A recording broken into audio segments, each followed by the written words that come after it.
Streaming. What buffalo with the TV for your mom? Oh, the logo. Shout out to Daniel. Yeah, he was winning, but the Matt is. What? I think he just loved to lose money. Oh yeah, yeah. Nothing else to do with I don't have the his remote, Miss life. Nancy.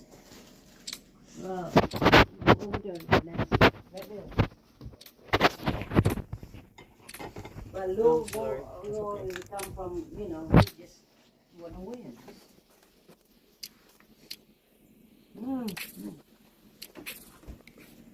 Oh, it's already up here. There you go. That's what companions should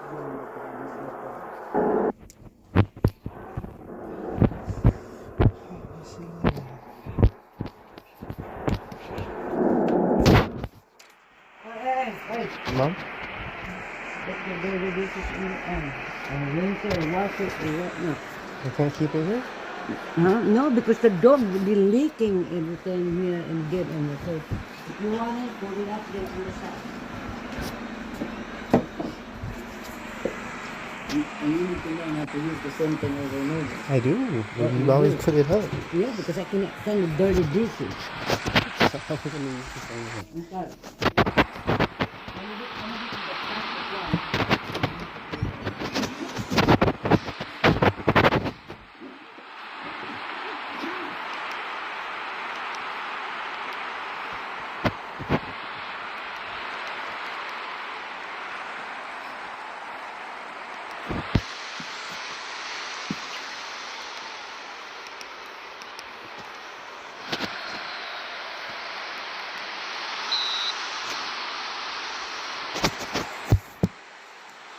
Those of you who've seen some of our other videos then will already know we're somewhat partial to a bit of spreadsheetery in Microsoft Excel, and today we're going to be a freak in the sheets once again as we head into the Build a Beast workshop. So today we've got 5 other FN content creators or enthusiasts to compete in a new challenge, which could perhaps become a new series on this channel, and the objective is simple. Create a beast of a player with 100 points to spend across all non-hidden attributes, where 10 is your default and minimum attribute value across the board otherwise. We will then upload the profiles onto a 18-year-old free agent in the game and simulate to the end of the 2037 season. And the winner then is whoever comes out as the most decorated player, or else the player that reaches the highest level / world reputation across their career. Before we meet the contestants then, if you haven't discovered this channel yet, where have you been? We've got nearly 11,000 subs now, and we actually have the highest subscriber to view ratio of any other Football Manager channel. Yes, even that guy. If you do subscribe, our latest 2 videos on the channel are ad-free, and you won't miss any high-octane moments like this one. Okay, I've got 1 more point to spend. I think I'm going to spend it on anticipation. Okay, let's see who's been created in the Build a Beast workshop then. Starting off with my build then, and I've gone with an archetypal advanced forward, first touch, a resoundingly strong set of decisions, composure, off the ball, and reasonable heading as well. I should say that in order to keep this a test of these specific attributes only, I've made everyone the same height and weight where plausible. I've also set everyone's hidden attributes to the same values across the board. My other caveats then are that we are all English, except for the Flying Scotsman naturally, and I've also taken all player traits away from us, and we've equally allocated our recommended heritability at the end of our editing, and set our reputation scores to exactly the same figures at the point of commencement. Eventually, what I opted for here is a fairly selfish striker who can break the back line, who's pretty fast, but with not too much to write home about technically. Next, we're going to have a look at Brad TV then, who has built themselves one hell of a pressing forward. Natural fitness here is through the roof, and this is their only maximum attribute. 18 determination here is well, by the way, and this is going to be the highest determination amongst all 6 of today's free agents. So let's see how that aids them from a young age. A reminder then that we're all starting out at age 18 in this test. Brad has definitely with physicals over technicals again, but slightly more emphasis on technique and aggression than I went with. Next up is FM Russ, who you can follow on Twitter as well as YouTube. All links to fellow content creators, by the way, will be down in this video's description, as you might expect. Russ has a proper workhorse and speed demon on his hands. Highest anticipation amongst the group at majoring in first touch, work rate, and basically running in every sense. In their words, he's a pacey striker with great stamina, excellent first touch and concentration, works hard for the team and happy to put a tackle in, and pick a pass out and has the composure to ensure it's the right move for the team. Odin Whitehair Gaming is next, and they have majored on mental and physical attributes too. Very pacey with no ground clearance and advanced forward for sure. They are really strong in this middle section here. Interesting to see 15 in flair, in my opinion. In their words, what we are looking at is Mo Salah Mark II. And ultimately then, it's Davil Clarkson. No house measures on this guy, opting for 15s and 20s in the majority of their chosen boosted attributes. 20 heading, 19 jumping reach, 20 bravery as well. This guy is going to soar through the air. In their words, this is a rich man's Kyle Cotton, a big strong boy with some pace and muscles to take on the air. He is there to be a target for crosses and a threat on set pieces, whilst still having great attributes to score the play. Selfish player, so hoping to score more for himself rather than assisting others. If height is a thing, I would like to be 6 foot 4. Wouldn't we all? And last, but by no means least, and now I say the greatest submission of all, we have the Flying Scotsman, who has actually built not a striker, but an athletic/attacking fullback with masterful passing and crossing, maxed out in just the one attribute, and that is natural fitness. So that's actually 2 players that have gone with 20 in this attribute. Very interesting to see how that plays out. Very interesting as well to see how a fullback does, world reputation wise, against 5 flying forwards. Time,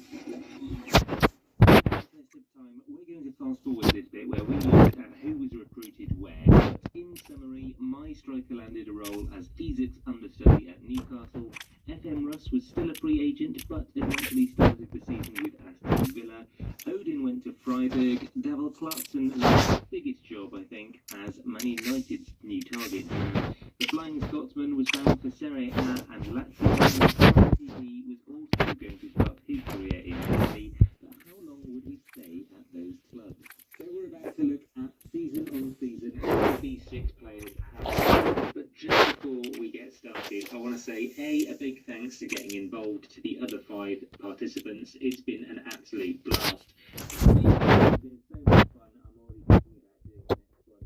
If you want to get involved in that, go to Twitter and give us a follow at FM Immortal, and we will incorporate as many people into the next worthy Builder Beasts as we can. You are about to witness over 1,500 goals being scored, over 60 trophies being lifted, a very, very lofty prize for one person, dozens of individual awards that have been won in the 15 years we've simulated, and people even surpass Erling Haaland. Let's go. So we've had a few columns in here then. We've got wage, we've got appearances and goals and XG for this season, as well as average rating this season. Then we've got all-time appearances, all-time goals, international appearances, and that world reputation figure, which if you recall, began live at 250 for all of us. And I'm pleased to say I'm in the top 2 for the world reputation score. I think the stature of Manchester United has landed Davil Clarkson at the top. We've got Odin, Brad, Russ, and then the Flying Scotsman. The Flying Scotsman, though, has got the best overall average rating by a considerable distance, I'd say, and all-time appearances and all-time goals. That's obviously going to be further behind for a fullback than it is the rest of them, so it's a little bit skewed towards the strikers, this set of stats. But after one season, player with the most appearances is me, FM Immortal, on 44, 21 goals from 14.4 XG as well. But I'm sure that won't sustain. And if Brad joins me at Newcastle, that would be funny. But we'll see what happens in the next season. And by the end of season 2, the Flying Scotsman had shot up in transfer value as expected, but now played for Lazio. Meanwhile, Brad Ticky had signed for PSG. Odin has gone to Chelsea. Clarkson and Immortal are still at United and Newcastle respectively, and Russ still at Villa, but now wanted by PSG as well. So the Wonder Kids are starting to get more reputable, and let's have a look at the stats again. So I think in terms of goals, FM Immortal is leading, and now with a 7.05 average rating, so that's a bit more promising, and Mr. consistent 21 goals in each season so far. World reputation-wise, though, he is paling in insignificance to Brad TP, who's at the bigger club in PSG, and his world reputation is just under 6,200 now, with Russ actually at the bottom end of that spectrum at 3,454. Everyone's worth a pretty penny, there's absolutely no denying it. Brad TP has obviously got himself a mega contract at PSG and is worth over £130 million. By the end of Season 3 then, the trophies were starting to flow. FM Immortal at Newcastle had bagged myself, a Carabao Cup. Brad TP was understandably starting to tear up League A with PSG, but the headlines go to Odin Whitehair Gaming for his performance in the FA Cup final that year, coming off the bench for Victor Osimhen at Chelsea to score the winner, helping them to retain the cup. So we are now at the end of Season 5, and even though I had become unsackable I could no longer continue because my club that I wasn't actually paying any attention to got relegated so many times that we're not in a playable league anymore. Good stuff. Everyone's still at the same club, and the transfer values are still astronomically growing. So Brad TP is now worth nearly 300 million, as is FM Immortal, that's us. Clarkson nearly 200, Odin coming in at the 150 mark, Russ then just below 100, and the Flying Scotsman again the only wing back around the £50 million mark. But it's all to change, I think. There are a couple of clubs interested. Brad TP is wanted by Man United as well, so he could be joining Davil.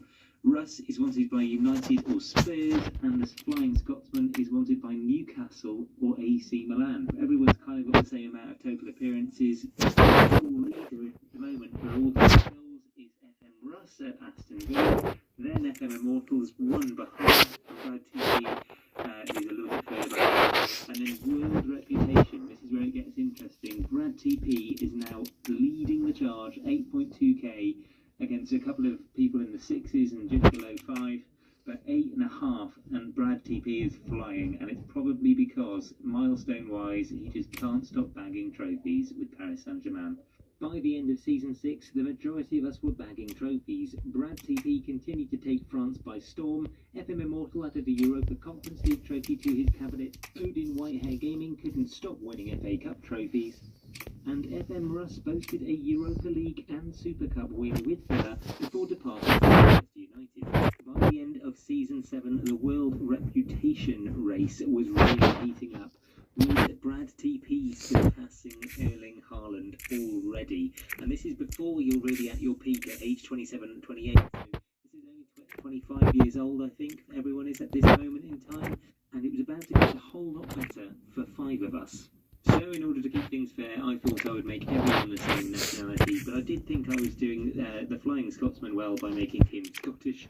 Turns out I couldn't have been more off with that judgment, because in 2030, in the World Cup, England would go on to crowning glory with a 2-1 win over Italy. Now sadly there was no standout performances from any of our players, but it did mean that 5 of the 6 participants here lifted the Jules Rimet. Sorry about that, the Flying Scotsman. So beyond these seasons, most of us stayed at our clubs. There wasn't actually that much change, except for the slow evolution of our world reputation. So we're going to skip on to the very final results now, which we'll read in reverse order from 6 to 1. So let's see who has built the best beast.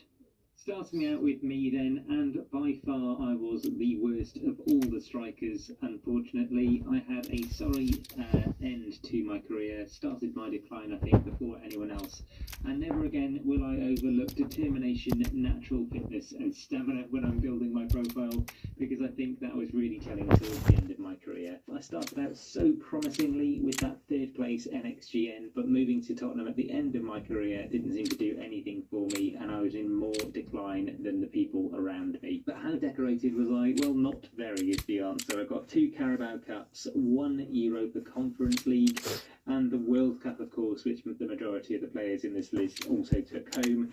Individual awards then, Premier League top goal scorer twice, so that's pretty good, and Young Player of the Season twice, but only the 4 accolades to take home, and my peak world reputation was just 9,312. So that's not going to win this competition, I don't think. Let's move on then to the Flying Scotsman, who I have to apologise straight up. I should have been clearer that we were doing strikers, or the rest of us were anyway. You were the only side back, and it was a bit telling, I think, in terms of how many trophies you took home and the clubs that you moved around to. So you were incredibly loyal to Lazio as soon as you joined them. And fortunately for you, you then joined me at Newcastle, and I didn't bring home any silverware either. So you go home with a 0 trophies, and just the 2 individual awards as well, Player of the Season and Young Player of the Season, whilst you were in Serie A, Lazio. However, your peak world reputation was significantly higher than mine, so you got up to 9,405, and were just one of the best looking wingbacks in the world throughout. So unfortunately, I also made you Scottish because of the name. I knew that you dirty there because they lifted the World Cup and I robbed you of a trophy. So apologies for that. But you come in just above me at 5th. In 4th then, next we're going to go to FM Russ, and well, finished very strong, did FM Russ, so 9,460 was the joint top world reputation peak, so did really well, moving to Barcelona as well in the later stages of their career. You took home 10 trophies, and you've come in at 4th. Which is insane, but you had Conference League, Europa League ×2, Super Cup ×2, the World Cup of course, a Spanish Cup and a couple of Charity Shield equivalent cups as well. You were the under-21 Golden Boot winner at one stage and La Liga top goal scorer on 2 occasions, so 3 individual awards. And yeah, your peak reputation, as we mentioned, 9,460, which is the joint top. And that is 4th place. This is a fairly decorated career. Let's move on next then to Davor Clarkson, who ended his career as essentially one of Manchester United's greatest ever legends, staying with the club throughout the entire career as well. Davor took home just the 4 trophies, but significantly more player awards and a decent reputation to boot. So the Europa League, the World Cup, the FA Cup and the Premier League, those are some pretty lofty goals, so well done. You were Star of the Season on 1 occasion, Player of the Season on 2 occasions, Golden Boot winner on 2 occasions as well, and 9,443 was your world reputation. So that's a very, very strong performance. But we're going now into our top 2, and this is where it's going to get a little bit controversial, because splitting these 2 is incredibly difficult, but there's a really good reason why I put the first person in first place. We're going to go to Brad TP next, who has lifted the most trophies by a landslide. He had his hands on 33 pieces of silverware throughout his career. The Charity Shield equivalent in France, the Trophée des Champs, was won 8 times by Brad TP. French Cup then lifted 6 times, the French League 13 times out of 15, so that's pretty strong. The Super Cup as well for 2, the Club World Cup once, the Champions League twice, and the World Cup of course. You were most promising player twice, League top goal scorer 4 times, under 21 Player of the Year, UEFA Champions League top goal scorer once each, 9 individual awards for Brad TP, and a peak world reputation of 9,448, which at the time was better than Haaland. But I think the player that had the best career, most decorated and most impressive for the duration has actually got to be Odin Whitehair Gaming, who ended up at Chelsea. He ended up with a peak world reputation of 9,460 as well, so that matches FM Russ's achievement. But this guy's trophy list is absolutely impeccable. Odin's first trophy then was the DFB Pokal, which if you are not aware is the Bundesliga equivalent of the FA Cup.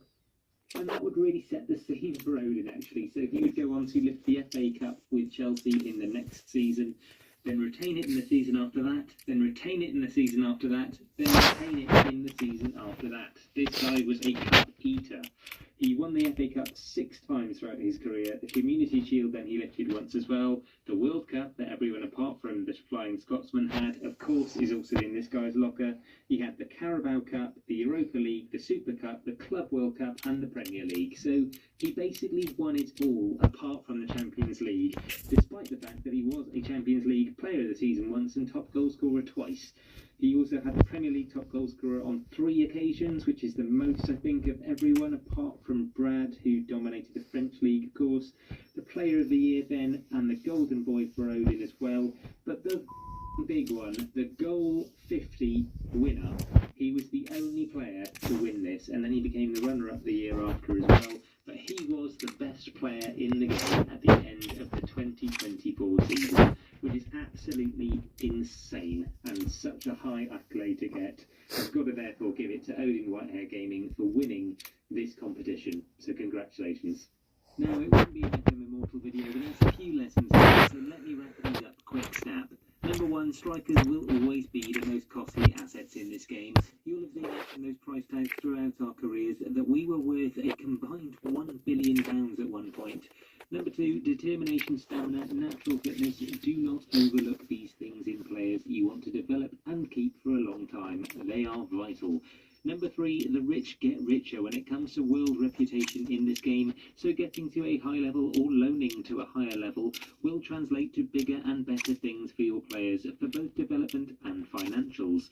Number 4, it is really tough to break into that Goal 50 Team of the Year, so hats off again to Odin Whitehair Gaming for taking that accolade. He was the only one to get even into the best squad. Number 5 then, this has been so much fun, so do follow us on Twitter, subscribe to our channel on YouTube, and stay tuned for more Build a Beast challenges, because we will be doing this again.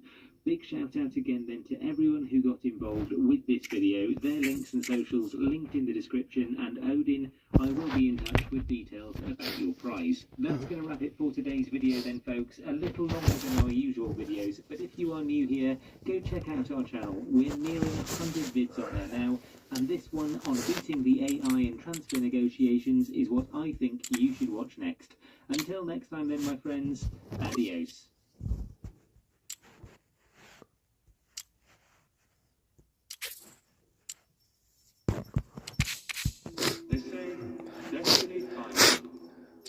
Enough of this, Eli. You can't ruin my campaign. Oh, I will.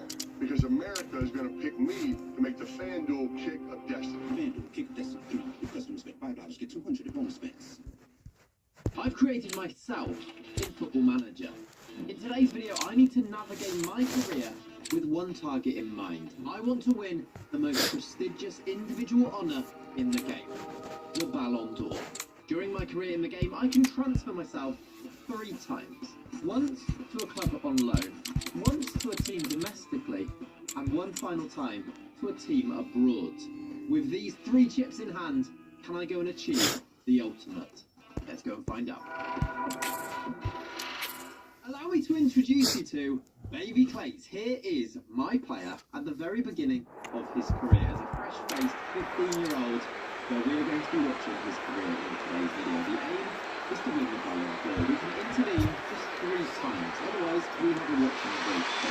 We can have a watching brief. We need one man to do that job properly. And that's watching that. Welcome back to Watching Man, everybody. Thank you very much.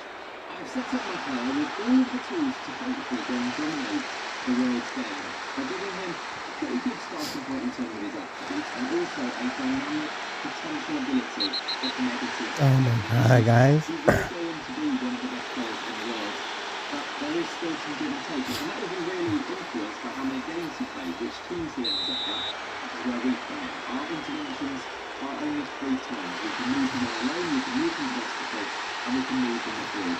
Those 3 times, otherwise we are just watching. For now though, when we begin, one thing that I've noticed on the very first screen here is that he's wanted by pretty much everybody. There is some big teams in here. We've got mainly Premier League and English, which is all English teams, and some big names in there. Arsenal, Manchester United, Spurs are in there, Chelsea in there, not Liverpool. It's a bit of a shame for me personally, but there we go. We are going to go and find out, season by season, how our player does, and try ultimately to see if we can get to win the Ballon d'Or. If we do that, we can complete the video. If we don't do that, we fail. Our career is wasted. Let's get into it. Well, before we do that, a quick jump in from me, so thank you very much for doing it. Subscribe to the channel, we're aiming for 100,000 subscribers. Thank you for all the support since we've gone full time with this, and hopefully you're appreciating that the content is a little bit faster coming. And the content's a bit different in that it's some of my bigger ideas that I'm going to get the time. But please do subscribe, and if you do want to support me even more, please join the Patreon. The Patreon, you've got the name at the end of the videos, and all of the save files and everything like that will be uploaded on there for you guys too. Let's continue by going a year at a time. Let's see things at the end of season number 1. Alright, it's now the 31st of May 2024. We've had one season as a real footballer. We are, I've just seen, we have made a move. We have moved to Manchester United. I'm a little bit sick to the stomach after that has happened, but it's a big move. And one of the biggest names on that list of things that are interested in us are the team that have gone for us. And I thought we should just jump in at this second as well to say how we're Manchester United players. And I have tried to choose the attributes that I think will make us a success in the game. I've also made us an attacking midfielder. I feel like when you can score goals and get assists and hopefully get high average ratings, I think might be the biggest difference on us winning the Ballon d'Or. At this stage, I'm not expecting us to do that, although we have won something. Potentially, we've won the Under-21s Premier Division International Cup, so we'll never say that. Good start to our career. We're now 16. I assume we've not played any games. We've played 47 non-competitive games, got 14 goals, 14 assists, 26.84 average rating. That might be a failure on my part. Wow, what a shot. Determination, and then just, I think some of the cool of it, and that's lots of them down, and then it's just been randomly generated, but the ones that are the yellow ones, the bigger ones here, they're usually the ones that I've chosen. So free kick taking corners, I want us to take those set pieces, because I think, again, that's where the average rating comes from, and it's such a big part of that Ballon d'Or, as well as winning trophies and winning competitions, etc. I've got determination up to the very top, and I use a lot of my attributes here because I think it's the best possible role and to develop as much as possible. And it gave us good pace, acceleration, good fitness. I don't think I did fitness, that was a random one I do believe. Good technique, good passing because we're a midfielder, and kind of shooting range, good first touch, and then yeah, those set pieces are a good score. I think we're in a good spot. Our value is massive, 12 million, 38 million. That will obviously have gone up because we've gone to Manchester United as well. So I wonder if that makes us difficult now for another team to buy. It also gives us a team that's difficult to get into as a youngster. We might need to think carefully about our loan, but I think at this stage, we're only 16, I'm not even sure we can go on a loan yet until we're 18, right? So I guess we go another season and see if we play any, I don't know, we're not 18, so I guess if we play any under 21 games or something, is it a bit of a limit? Let's go another season and see. Okay, end of season number 2, let's find out if we're still at United. I assume we would be. We are still in the under-18s, as probably expected, although it does say here has been made available for Manchester United under-21s, so that's quite interesting. I don't really feel like our attributes have changed all that much. I'm not noticing any specific lines or anything that's really jumping out. So we're kind of just ticking along. We've played 7 less games. Is that because I wonder why that is. Only 7 games non-competitive with 7 assists in there, and again the average rating not particularly great. We're 17. You would wonder if we might make our debut quite soon, but again for Manchester United that might be difficult. So I wonder. Let's go to 18 and then think about maybe a loan, because for now the biggest players in the world. If you go to Lamine Yamal, who I assume is going to be a little bit older now because that's how the game works. He's 17. And he is a lot better than us, and has played a lot of first team games. So technically, we are already good friends. These are the people we are going to be competing with within the Ballon d'Or. So let's hope that there's a bit of development and we get one more. So let's go another season and see. Right, season number 3. It is now May 2026. I'm actually just seeing here where we've been sacked by Manchester United and Dyche's been sacked by Everton as well now. New manager for us then, in our career, we should now be, 18 years old. We are still Manchester United. Come on, finish. So we have been promoted back a team here, and now at the age of 18, our value has actually come right down. I wonder if that's because we've not played loads. We played twice in the 4 times in the Bristol Street Motors Trophy. We have played 64 times.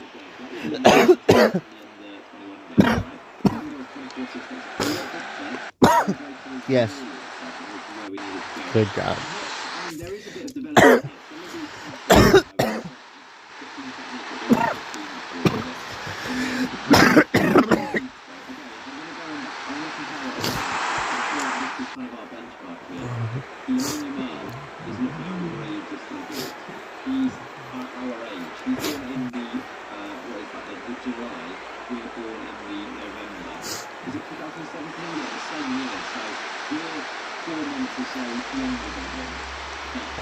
Some of these techniques, we've got a long way to go. In the United under-21s now, we are now 18. I think I'm going to use my first chip of the video. I think we're going to give ourselves a loan, maybe to a championship team. Maybe if we get into a Premier League team, I'm not sure what it is. Maybe a championship team. I feel like we play football for a championship team with disability. I'm going to have a little scout around and put us on loan, I think, for a season. See what happens. I'm not going to give it a penny, by the way. I'm going to force it to the spot now. I'm going to repeat that as well. I think it's not my decision. Let's go into it alone and see where we can go from there. Alright, so I've decided on my first move then of my career. I have moved myself on loan to Bournemouth. Now, I've chosen Bournemouth because they are currently the favourites for the Championship. They've been relegated from the Premier League, and then this year they are the big favourites to go and win the league, which I'm just thinking I should have a chance of playing some games here. But I also have a chance to put some silverware to my name early on in my career, which might be important for things like reputation and having a Like pretty build up. Pretty build up. So I'm now a Bournemouth player. After having put on a few teams, I'm a little bit worried about this because they do have Alex Scott, who, as we know, is very, very good playing in my position. He's wanted. I'm sort of fingers crossed right now. Loads of team wins having No. Okay. No. No.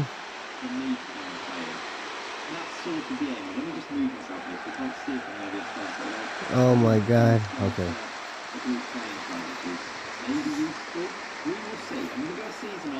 We'll see how my loan move at Bournemouth goes, and then we'll go to Manchester United, where I've got to hope that I can somehow break into that first team.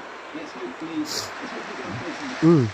Also, at the end of the season, I'm a little worried or happy with how it's going with this game. We've played some football, which is a good thing. Now 19 years old, here is our player. No. His personal appearances for Bournemouth. Yeah, good defense. Oh, bad defense.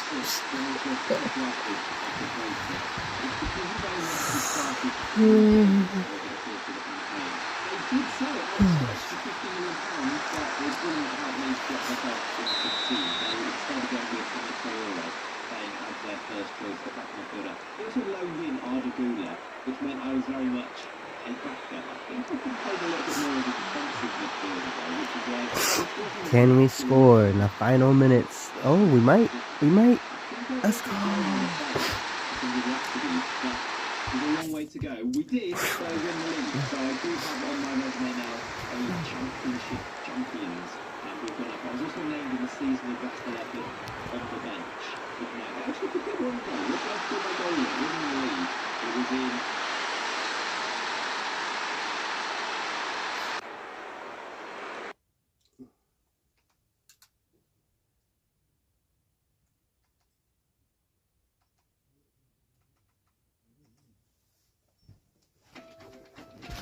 Bring spring to your walls.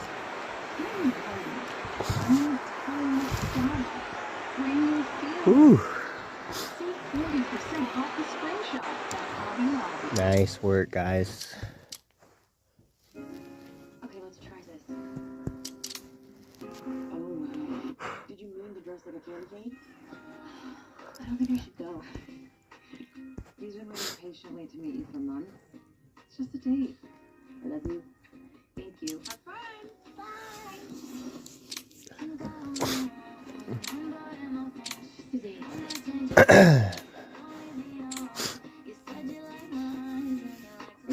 Hi. Sorry, I got a drink because I was nervous. I had a couple in the car on the way over. Can't believe we're actually doing this. I mean, you are the first guy who didn't ask for feet pics. It's a second date thing.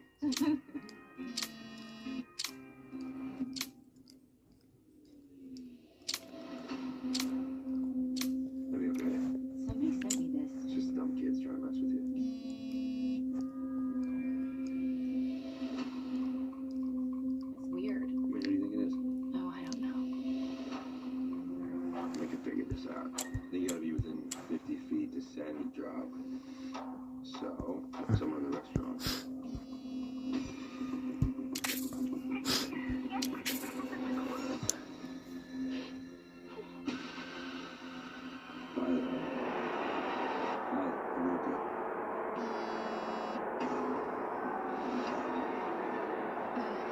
I'll be right back.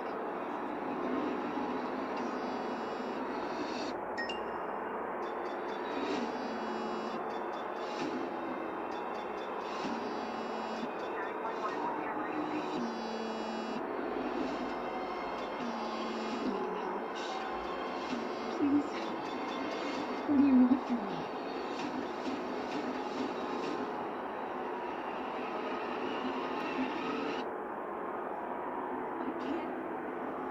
I can't do that.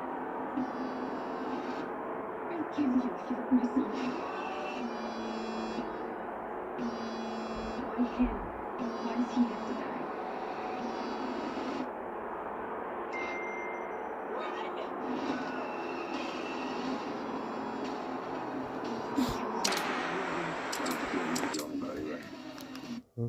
We've made plenty of videos here on the FM Scout channel about players that you should go out and sign in Football Manager, but what about the ones that you should avoid? Well, today, we continue the series of players not to sign in fun.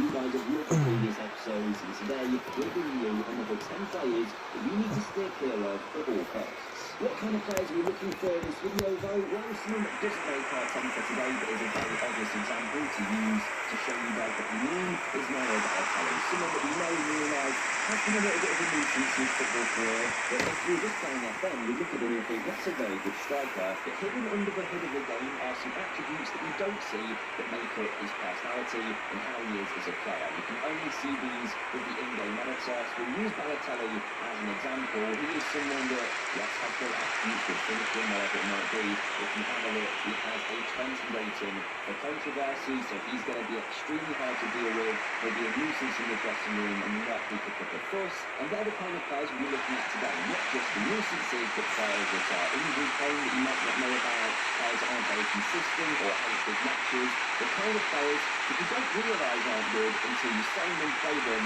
and suddenly they turn out to be rubbish. If you do go on to enjoy this video though, make sure you smash the like button for us and subscribe for more, but most importantly, let me know down below which players you would tell everyone not to sign. Who have you had a bad experience with? Let us know in the comments. Maybe we can make a follow-up video about those guys, or if not, we'll at least hopefully pull up anyone that reads the comments from signing those players. The other thing I should quickly point out though before we get into our top 10 is I mentioned you can't see but a beautiful kick.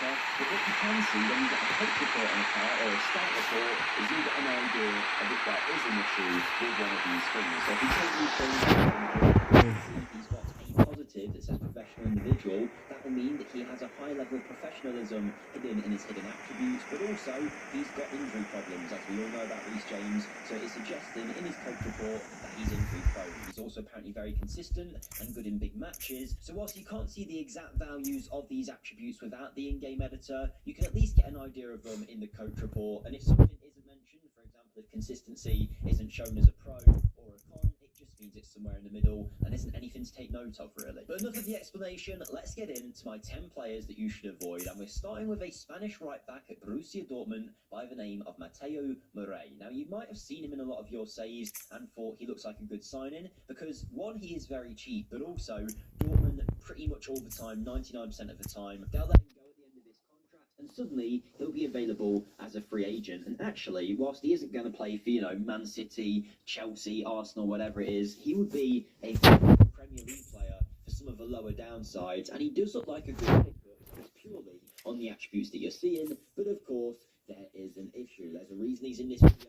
Mateo Morey, it is his injury proneness. The former Barcelona man has struggled for fitness in his career, as you can see, and that is reflected in game. Now, I'm not going to show you the exact attributes for every single player, but we'll use Morey as our example. I won't spoil any of the other attributes. I'll just give you an idea of why they're bad. But with Morey, as you can see, an 18 for injury proneness. So whilst we might be able to get good results out of him on the pitch, realistically, he might not be worth signing with that injury proneness. He's probably going to be out for the majority of the season. You might sign him to be a starting right back, and suddenly he's not even going to play any games. So again, you might get something good out of him, but I would say steer clear. And that should be noted with all of these players. Whilst I am saying to avoid them and sign someone else if you can, I'm not saying you couldn't possibly get good results out of these guys. I know there'll be someone out there who says, Mateo Morey was great for me, he never got injured.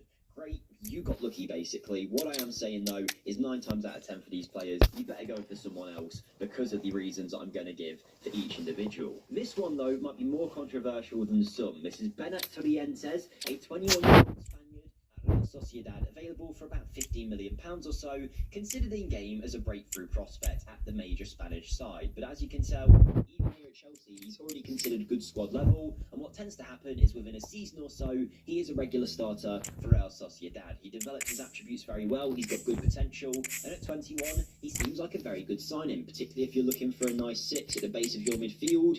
You might look at him and think, you can't go wrong. But there is an issue with Torrientes, and I checked this in a few different saves, because sometimes these hidden attributes can be randomised for younger players, so I don't tend to talk about younger players in this video, but I noticed Torrientes had one of the lowest ratings possible for important matches. In fact, in this save in particular, he has a rating of 2, and I checked in another save, and he had the same rating. So unless I've got really unlucky here, it looks to me like Torrientes, for some reason, Sports Interactive think that he is not good in important matches. Now, what that attribute means, the fact that he's only got 2 out of 20, will mean that when it comes to big games, he's very unlikely to play to his full ability. He'll likely be playing levels below that, in which case it's going to hurt you in those big games, whether it's when you're playing rival clubs or at the top of the league or a Champions League final.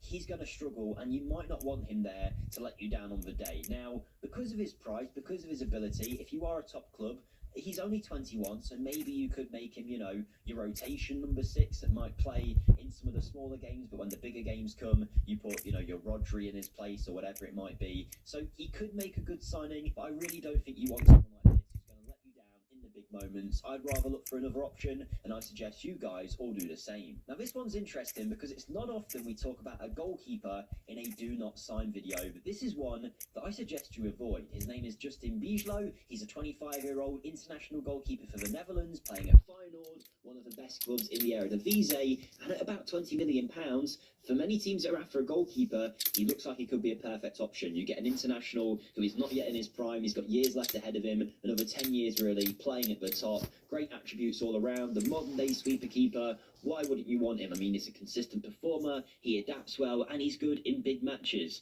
What's the issue? Well, you'll see it here.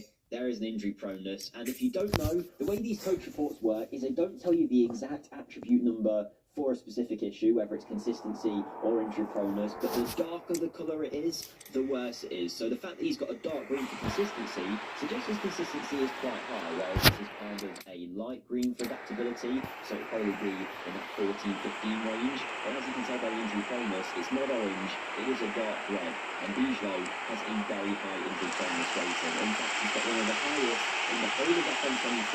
There's a good chance he's going to be injured for the majority of the time you are winning your save, and that is of course a big issue, particularly when it comes to a goalkeeper. Now, this year in FM24 is the first time that keepers tend to actually get injured. It didn't really happen in previous games, but whereas if you've got your striker injured or your winger injured, you might have other players that can fill in for you. You might be able to bring your backup right winger over to the left to start, whatever it might be. With goalkeepers, it doesn't tend to be like that for a lot of you guys. You might not even have a very good number 2. I know a lot of people just tend to use an academy goalkeeper or something, but either way, you'll be relying upon a second choice goalkeeper for the majority of your saves, and that's not something you want to do. Your number 1 being out. So if you've got £20 million to spend and you're looking for a goalkeeper, I would say ignore Bijlo, go for someone else. There'll be better options out there. We've made videos on the channel about all the players you should go out and sign instead, so if you don't know who to buy, go look at some of them. But we now go from a £20 million goalkeeper to a free agent. This is a good player that a lot of you guys do play and say as a championship level team, if you use the English divisions as an example, might look to as someone that can get you promoted very easily. I mean, he's 28, he's got a lot of ability, his name is Luke Carty, and whilst he doesn't have the most extraordinary career so far, he's been a pretty big regular in the Norwegian division, and the game clearly seems to rate him. In fact, his free agents go, he's probably one of the best ones out there, particularly with the fact that the clubs he's been at before, he's probably not going to last for a crazy wage. You've got some decent traits as well, very nice attributes all around. So why wouldn't you pick someone like this up? Well, whilst he has a very high rating for versatility and adaptability, aka he can play a bunch of positions, and also when it comes to elimination, he'll pick it up pretty quickly. He has a big issue again when it comes to injury proneness. Now that isn't the only attribute we're focusing on today, but here's another one in this video that is an injury prone player. Someone who probably don't want to go out and give a contract to, particularly if you are in a low division trying to get promoted and you have a limited budget. To spend most of your wages on a player like this who looks great but isn't going to be around all the time, it's a big issue. Like I said, I do think he's a better player for those lower divisions, and by the leagues when you have to play many more games, you have a tough schedule, sometimes playing 2 times a week in those lower down tiers.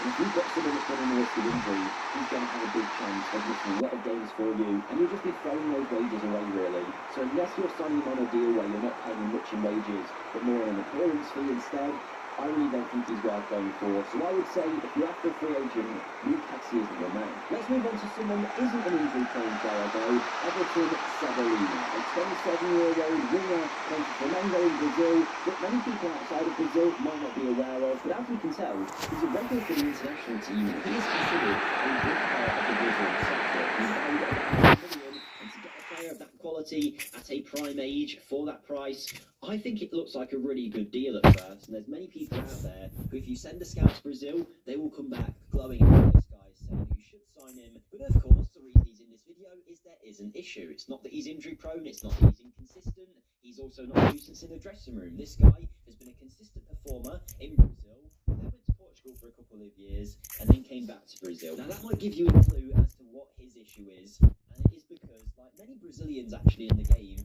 he has a very low rating for adaptability. There's another example at the same club in Gabriel Barbosa, Gabigol, who again looks like a great player. I mean, he looks amazing. But we've spoken about him before, so let's focus on Everton today.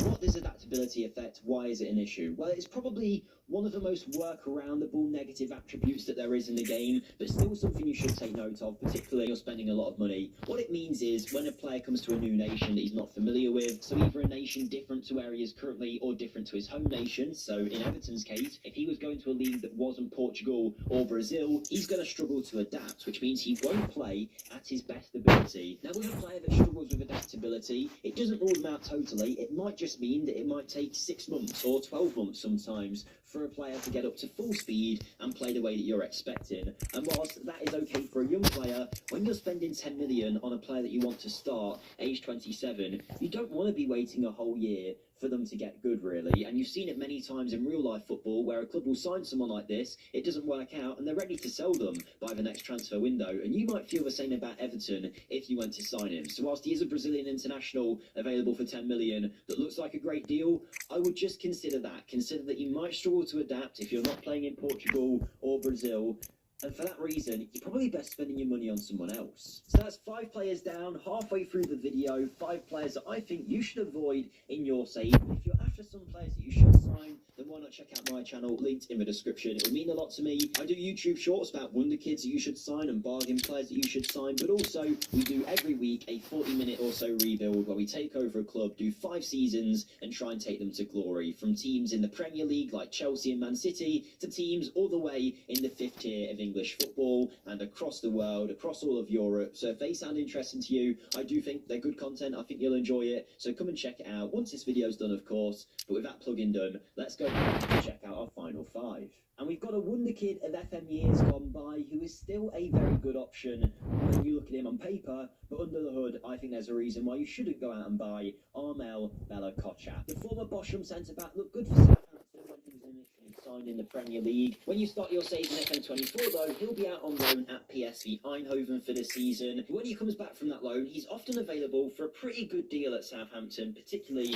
for a young defender that's already a German international with a lot of potential. You can get way better than this and look like a really good centre-back. He's big at 6'3", he's strong with great jumping reach, good heading ability, the kind of defender that would work really well in this year's game. But there's an issue with him, as there is with every player in this video. Whilst you could get good results out of him, he's not going to be on the pitch all that often unless you really manage his injury rating, because he has an injury proneness of above 17 out of 20. So he's pretty much got as high as you can get for injury proneness. And while sometimes you can forgive it, like I say, that free agent earlier, you might be able to work around it a little bit, but you're going to struggle when you're spending 30, 25, 35 million pounds on a young defender. It's just not worth having the risk of him being constantly injured, particularly when he's at an age now at 21, where this is where he really needs to start to kick on and develop. If he joins you and suddenly gets injured, by that time he might be 23 when he comes back.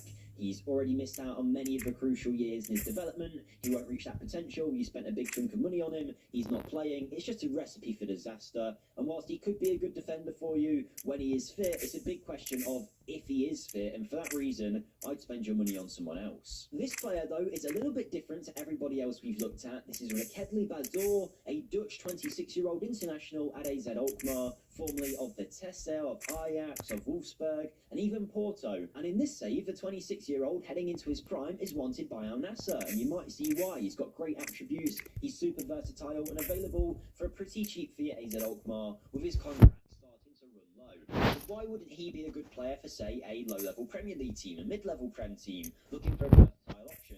Well, he is someone that I think is going to be a bad egg in your dressing room, or at least Football Manager thinks so, as he has a very high rating for controversy. Now, I don't know the story behind it. With someone like Balotelli, I kind of know his career. With Bazor, I don't really know what he's done to deserve such a rating. If anyone knows, let me know in the comments. But we looked at a ton of these players in my last Don't Find video that we put out on Christmas Eve. We looked at these controversial bad eggs, and a lot of you guys said to us, I didn't realise. I signed that guy and he did end up causing a fuss. And someone like Bazor here is going to be one of those. Now, hopefully, with only 3 for leadership, he's not exactly going to rise to be a leader in your dressing room. And that's a good thing, because these controversial players, they're the ones that are always asking you to have a chat, talking to the media when they're unhappy. And if they are a leader, they can really bring everyone else's mood down with them when they start to get annoyed at things. With Bazor, that might not be the case, but him as a player, he's going to have a very high chance of kicking up a fuss. And whilst you might be able to keep him on his good side for a while, it won't be long before he has that tendency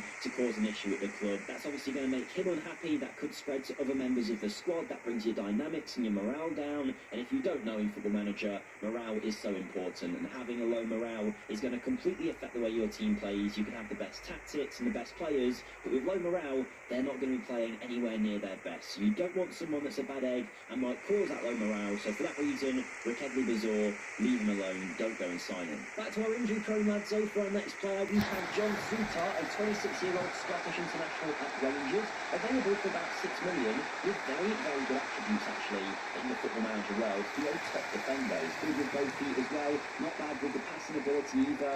You might look at this and think this is a perfect centre-back to say, I know, if you're Ipswich getting promoted to the Premier League, let's say, would he not be a good option for 5 or 6 million?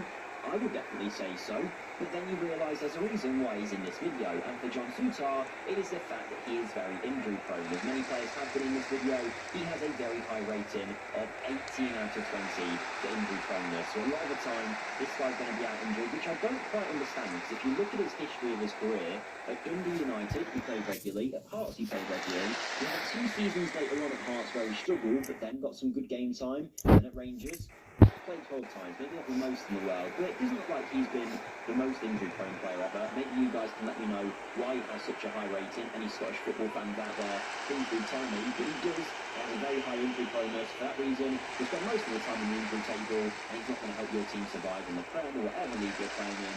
So for that reason, let Rangers keep him. Look for someone else. But now we've only got 2 players left to go in this video, so if you are enjoying up to this point, it's the last time I'll ask you if you could smash that like button forwards. And remember to let me know in the comments down below the players that you've struggled with when you've signed them in your save. Who has never worked out for you? It's always really interesting to read your picks, so let me know down below. But let's move on to our final 2. Oh my god, I get penalties all the time. And one for those teams that might be looking for a bargain gem. Here is your elite option though, 26-year-old Canadian international at FC Porto, Steven Estiquiao, whose name I've definitely butchered there, but he is a defensive midfielder, a central midfielder, who I know personally, I've signed in a few rebuilds myself without knowing the reasons why I shouldn't sign him. Now you get about 20 million, that's not bad at all for a player heading into his prime. It's already got big club experience here, particularly when you see he can play 2 positions, a variety of roles, and his attributes are super well rounded. A set piece taker who's good defensively, good with the pass, good when it comes to goal scoring. You can't really ask for too much more. Works hard, good mentally, a leader with an unflappable, media-friendly spirit, and an intelligent player style and a spirited personality. Looks like a great option. Of course he does, but why shouldn't you sign him? Well, he is one like the Brazilians we looked at earlier. He's still adapt to new countries. The other has a high adaptability, which again you might be able to bypass it. Only going to take a bit of time and really came back at a top level in 6 to 12 months or so when he comes to a new area. But really not risk that he's going to start at a high level. When you look at the kind of player he is, he's at Porto. He's only going to be joining, I imagine, either high-level Premier League teams or one of the Champions League sides. So the all teams that will want to be performing straight away. You get him to 20 million on the midfielder in the final of his career, just into race that far field, just into a decent level. Another penalty?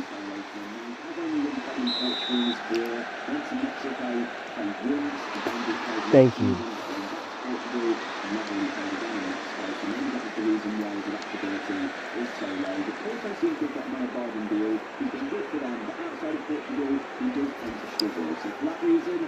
I would probably take a look for someone else. But my final pick is a little hidden gem that you can find at MLS. It's 22-year-old, and about 6 million in the Belgian league. When you look at him, he's brilliant. His perfect physical profile, the kind of striker who works well enough on this year. He's quick, he's good in the air, he's strong, he's tall. He's going to score 18 of those. And out of everyone in this video, he's probably one that I would say, you know what, he will be good for you if he's going. If you bring him in, he is going to score goals, that's for sure. But he's probably only going to score goals against the weaker teams because wow. He's showing no rating for consistency, 9 out of 20, which you can maybe ignore. But his important matches rating is really the lowest of anybody in the football manager. Again, I don't know what he's doing to earn it, but I touched him at the stage, and he did have a similar level. He's only got 2 out of 20 for important matches. So when it comes to these big games, when it comes to the important moments, that's when you've got to disappear. And you don't want that from a striker, particularly one that is probably going to be your starter. Having go missing on those big days is not what you want, particularly from a striker who's meant to be leading the line and bagging you a load of goals. So he's a hard worker, he's a good option, you might get good results, but I would say if you've got the money, look for someone else. There's better options out there for that kind of price. And that concludes the 10 players that I think you should avoid in Football Manager. Remember to let me know down below the players that you would have put in this list, the ones that you've had bad experiences with. But thank you for watching, and I'll see you next time. Goodbye. Home is where life happens. The good, the decent, and the lazy Sundays. If your current HVAC system is making strange noises, your bills are increasing, or it's getting too old to cope with modern demands, it might be time to upgrade. Relax, leave that cover. And when you lose work, whether you keep open only storage and you become the one to listen, relax. That's all. Make it a great day. Talk to the old online and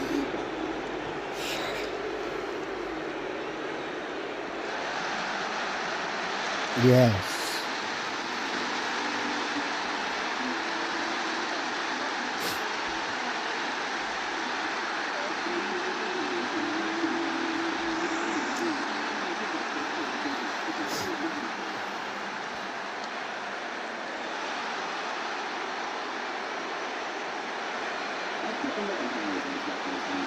Oh.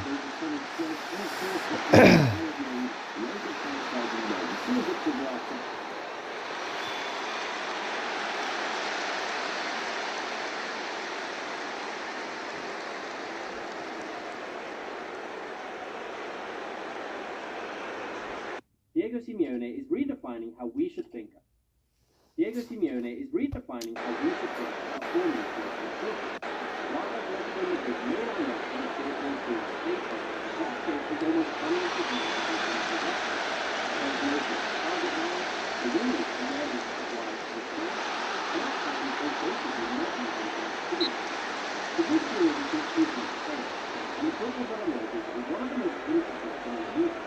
One that looks completely different every year. And it is every second.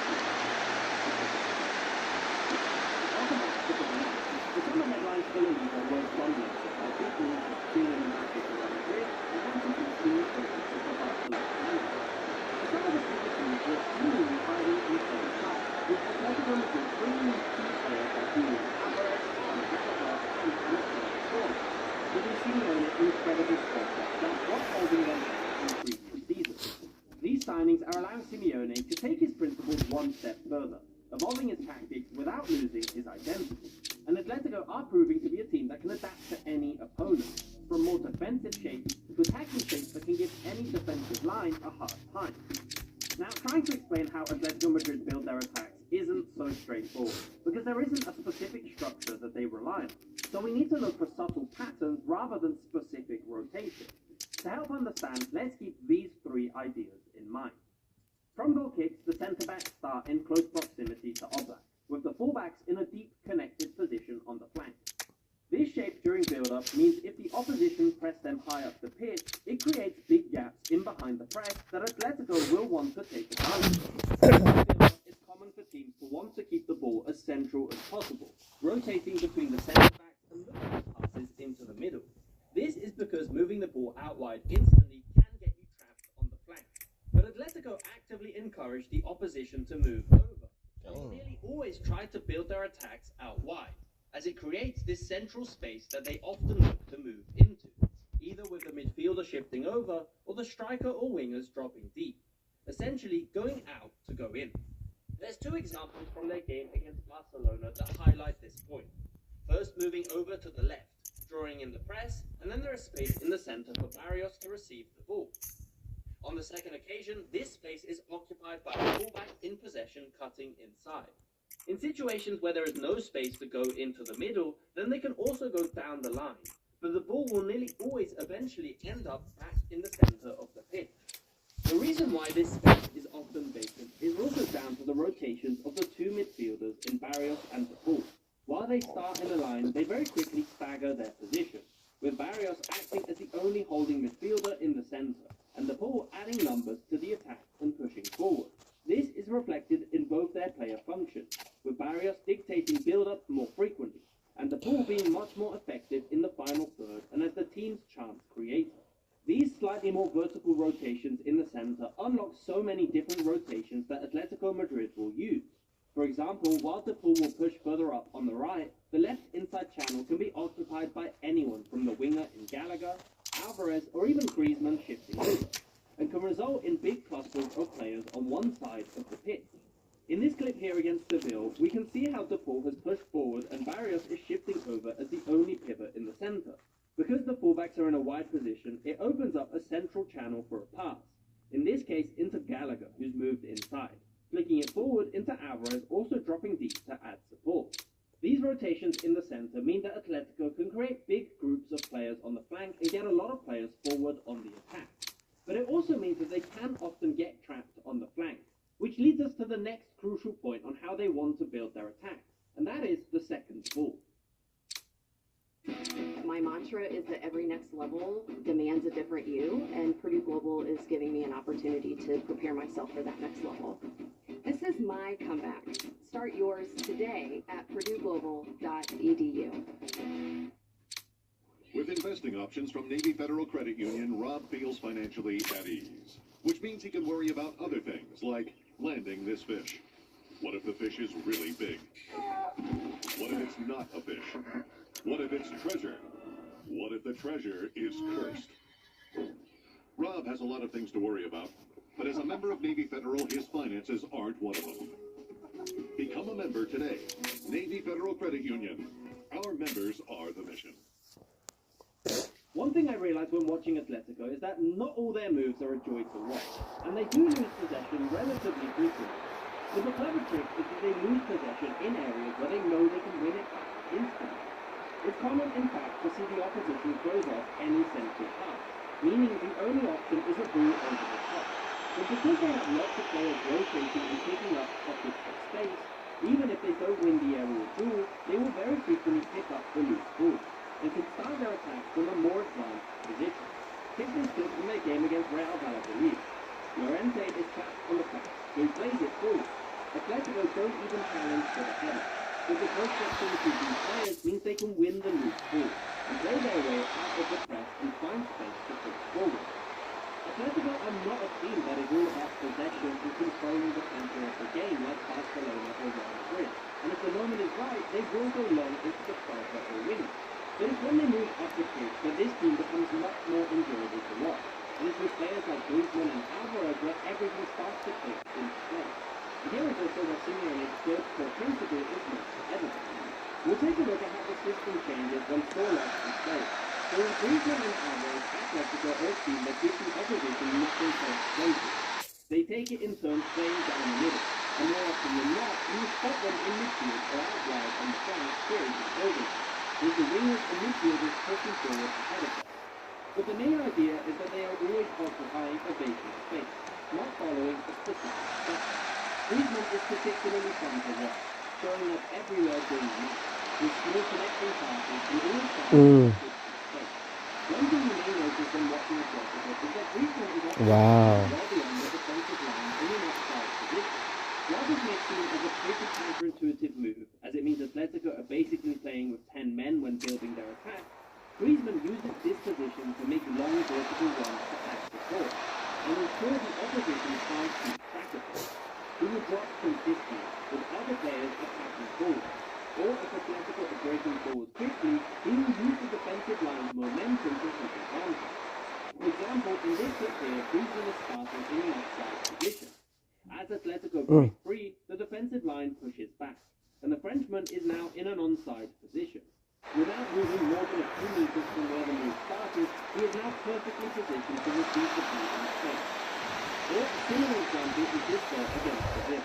Starting from an offside position, because the defensive line drops back and is now in the final third, Atletico wants to play the vast majority of their chances from cutbacks and filters. The key to this is getting the fullback forward. Do so to ball or barrel will often drift out wide to form a back three, and the fullback will then overlap or underlap into the half space, looking for passes into this area to then be finished off by runners joining the move. The fullback joining the attack means Atletico can end up with a lot of players on the defensive line.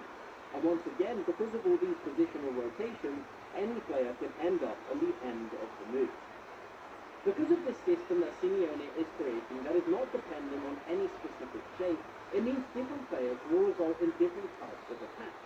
And that is exactly where their top scorer, Alexander Forlov, comes into the picture. Simeone has been a master of substitutions this season, and Atletico have already had a number of late winners thanks to the changes he's made. And the introduction of Forlov into the team changes their identity quite substantially, and it means they have a target man to aim for in the centre. For this reason, through balls and cutbacks make way for crosses, and Atletico look to get the ball into the box early. Their winner against Getafe is a perfect example of how Forlov can change the game, with a deep delivery onto the second post and an excellent pace header back across the goal. Atletico's offensive rotations have already caused a number of issues for the opposition this season. But let's not forget who we're talking about. And the way Atletico defend is a defining characteristic of Simeone. Atletico currently have the best defensive record in the league, and they've done so without pressing the opposition.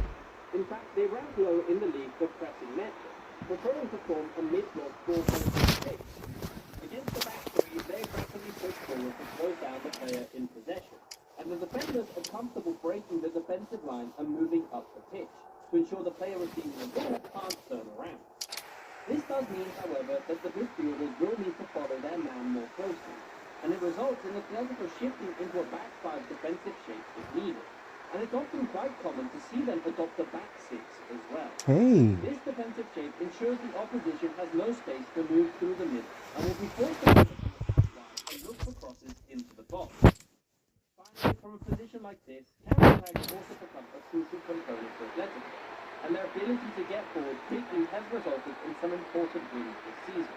Their 2 goals against Barcelona came exactly from these situations, regaining possession deep in their own half before aggressively getting numbers forward.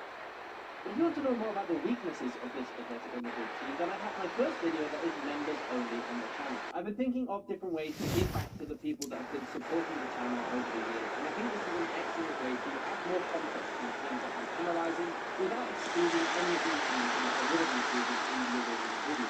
If you want more information on any of these videos, then there will be a part 2 that is members only. Thank you so much. And leave any feedback in the comments down below, and we'll make sure this segment is as useful and as interesting as it can. Thanks for watching.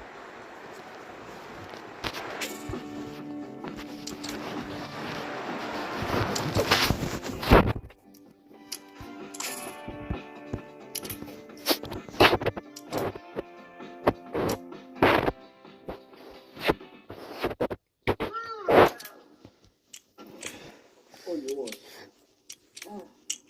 How do you sleep at night? On a mattress from Wetherspoon. They have a low price guarantee. So I sleep.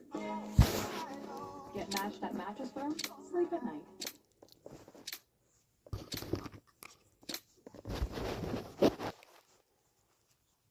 Alright, what are they? I mean, honestly, we're playing Fetish Vados at home. We should be able to win this match blindfolded. Here we go, boys! Little Champions League action! Here we go, boys!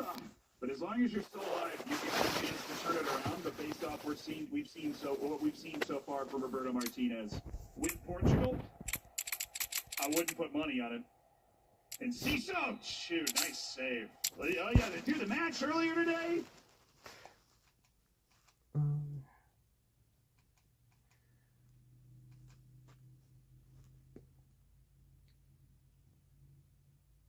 Sorry, on YouTube. Sorry, on YouTube. We haven't installed, huh? Yeah, YouTube. Sorry, I didn't go live on YouTube. I went live on Twitch. I forgot all about that. Sorry guys on YouTube. My apologies. My apologies. We have just started. I forgot to was it Tani? Was it that? One of you figured it out. Ladies and gentlemen, it's Roblox. Who say Reddit went? There was a post on Reddit. Roblox don't work on Football Manager. What do I do? What do I do when there's a post on Reddit that says something doesn't work? I create a tactic to prove they're good.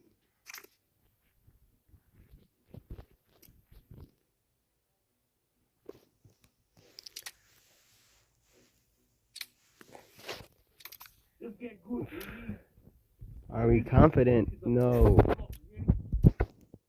It's how do you make a Roblox on Football Manager? Everybody does it the wrong way.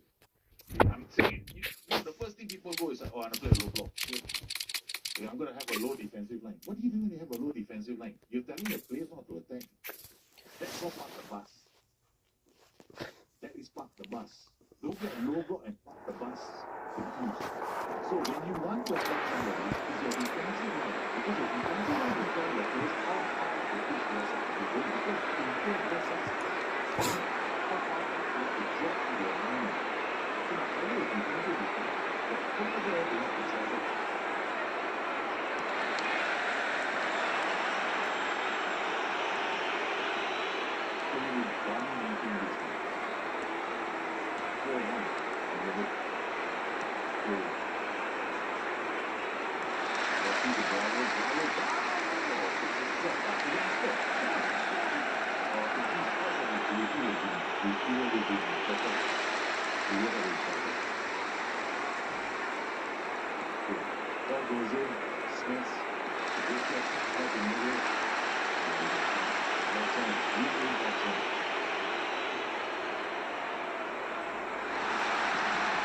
Oh, come on. You gotta finish.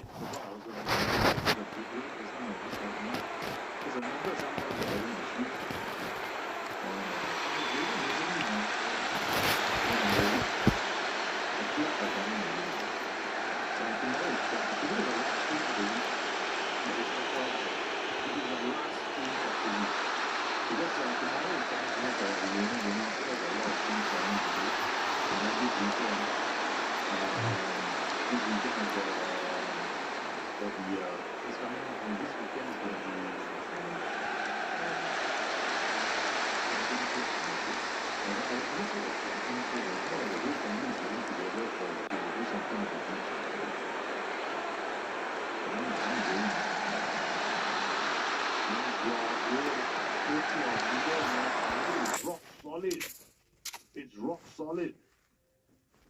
Oh, that's what I was going to change. Gotta change our match plan. It is brilliant. We are giving this team, the opposition, a nightmare, man. They are trying to get into our defense. They can't. They only got one penalty. They've only had one penalty this whole game. Jacob.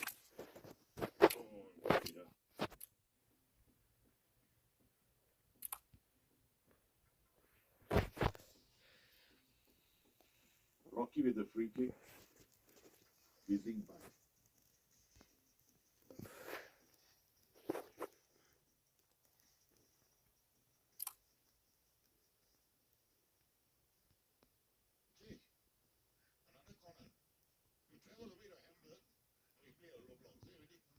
we didn't give them chances. By one. Johnny with the goal from the set piece. So Jacob here. For the header, first header was almost on target. But okay. It's good. Sorry for the sounds. There's a bit of audio coming, leaks coming. It's raining at the moment for AU. So chances are that Crocodile not going because of the Rajas. So I might have to, all of a sudden call the stream, guys. Sorry. Okay, let's talk about this tactic for a while. Okay, now I'll explain it to you guys. So let's go to the dress room, talk to the boys, and I explain to you guys the logic about the tactic. 19 months at tier 3, Kimpik Boni. You're brilliant. Thank you very much, sir. Thank you very much. Thank you for your continuing support of the channel. Kimpik Boni. For that, you have to get a boost, right, your player. One of your players is getting a boost. Kimpy has a boost. Let's see who's your latest player. You got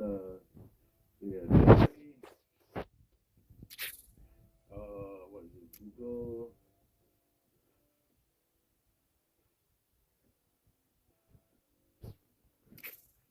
What was my? Damn it! Oh, now I gotta verify it's me. Okay, I can't do this now while I'm streaming. I'll give you the points later. Okay. I just realized I have to log in. Oh no, I use this. No, I don't know what happened to my logo. Okay, that's it. Okay. Let me just do it off camera. Okay.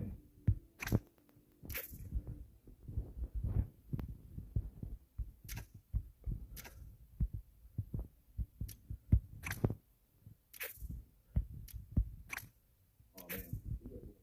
Okay.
Well, I'm still taking me some time.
All right, there we go.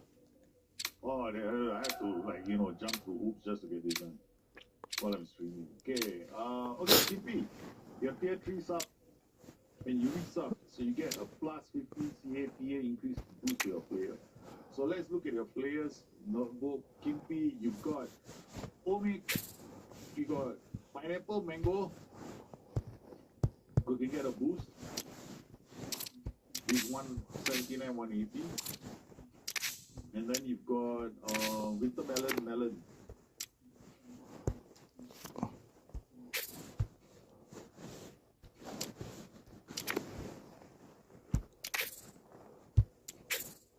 I assume it's the 158 that you're gonna boost. Right, so you got this 158. There's one here, 158. This is a kilo 142. No. You know it's less than 250. This got 158. So that's a 173.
Oh my god, you gotta finish.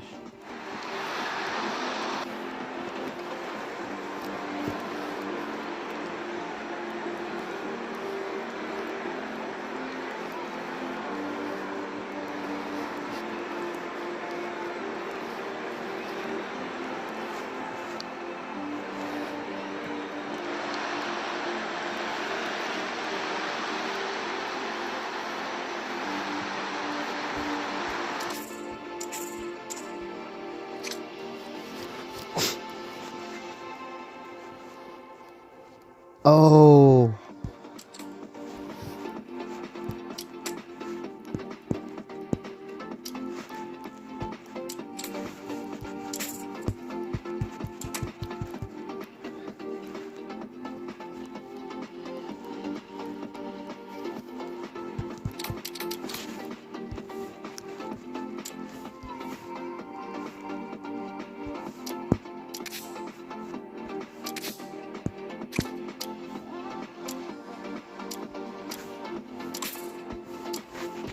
I don't have enough money.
A banger.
God.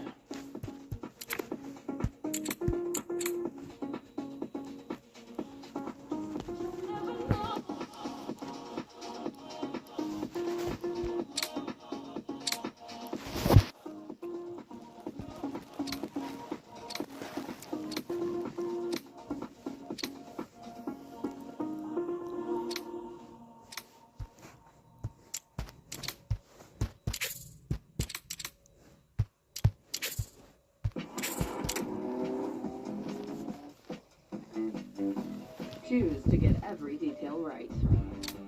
Every Mazda is crafted with care you can feel. I'll wake up. Weight loss. For so long, I felt stuck. But Stepbound means change. Stepbound is for adults with obesity to help lose weight and keep it off. Activating 2 naturally occurring hormone receptors in my body, it works differently. it's changing what I believe is possible when it comes to weight loss. It's changing how much weight I lose, up to 48 pounds. And changing what happens. Hello. Hello, hello, hello. Hello, hello, hello. I like you. Hey. Oh, okay. I like your little gingerbread man. Yep. Hello, hello, hello, hello. Tell your doctor if you get a lump Okay. or swelling in your neck. Stop Stepbound and call your doctor if you have severe stomach pain or a serious allergic reaction. Severe side effects may include inflamed pancreas or gallbladder problems. Tell your doctor if you are experiencing vision changes, taking a sulfonylurea or insulin, having suicidal thoughts, if you're nursing, pregnant, plan to be, or taking birth control pills. Side effects include nausea, diarrhea, and vomiting, which can cause dehydration and worsen kidney problems. Stepbound means change. And when it comes to weight loss, Change is good. Discover the weight loss you could be bound for. Talk to your doctor about Stepbound.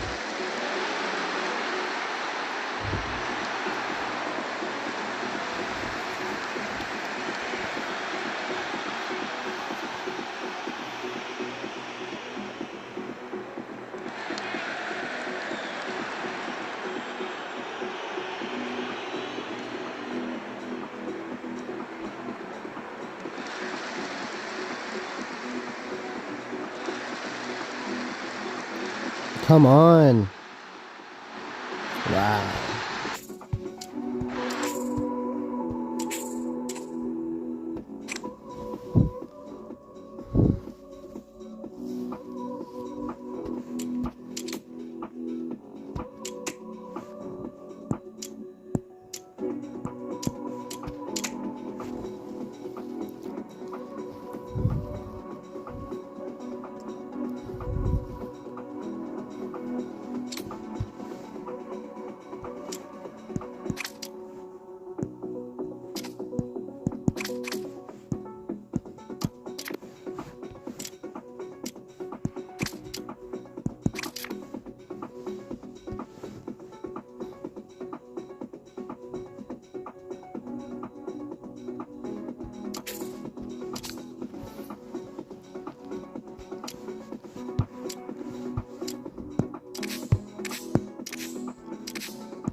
presents Multi-Symptom Dry Eye Relief, starring Drew, the Dry One. Sustain Complete, his solution. Its unique formula gives 8 hours of multi-symptom relief. Open your eyes to lasting relief. A hot and steamy au jus is the king of dips. It enhances the flavor of everything. Roast beef, onions, cheese. I would dip everything in au jus if I could. Everything. Take it from a real firefighter. You gotta come and try this new French dip sub.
What a signing! That was great.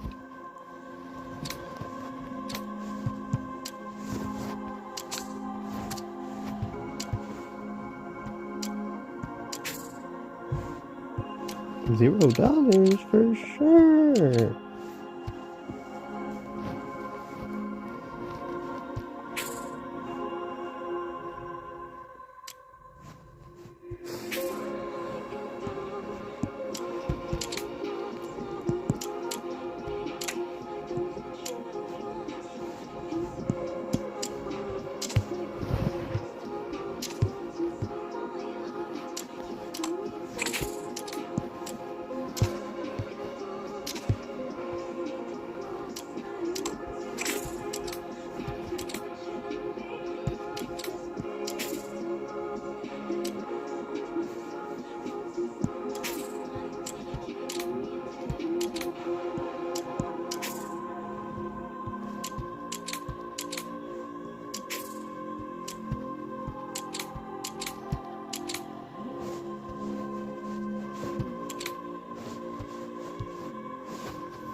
really know what I wanted out of life early on. Over the years, have really learned about what I want to pursue. Purdue Global has helped me with having the flexibility to go to school full time as well as work full time. Start yours. Come back at purdueglobal.edu. Subway's got a new deliciously fresh meal of the day. Chips and a drink for just $6.99. Take that, $17 salad stand. Nice. Now we got a squad. $6.99 meal of the day at Subway.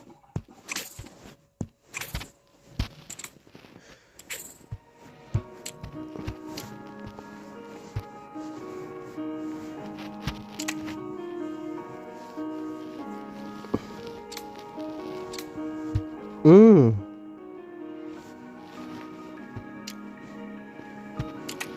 Oh, yeah.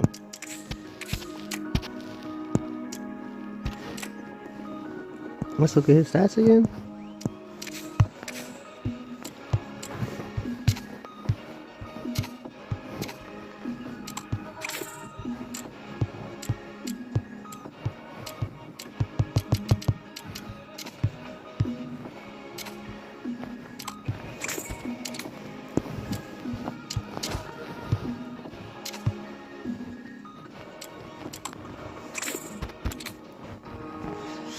Okay. Can we win this? I've never played in this league before, so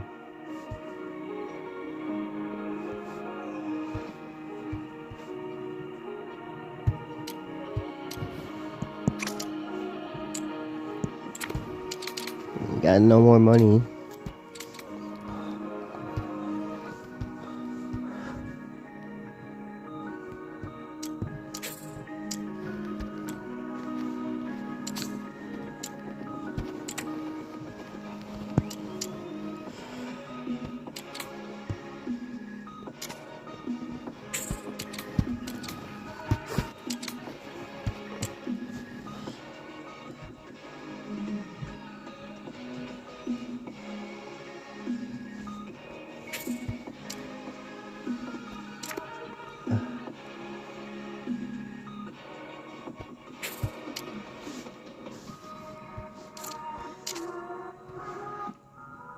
Whoa. Wow. He actually is trash. But what can you do?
Whew.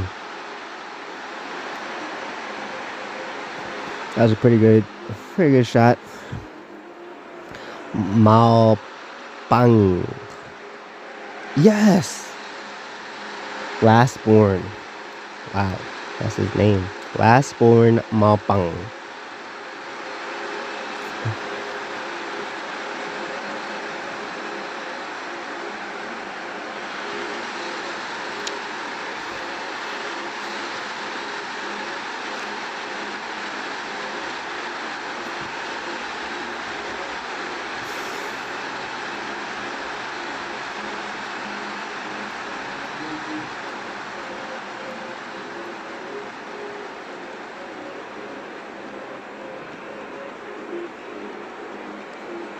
Mao Bang.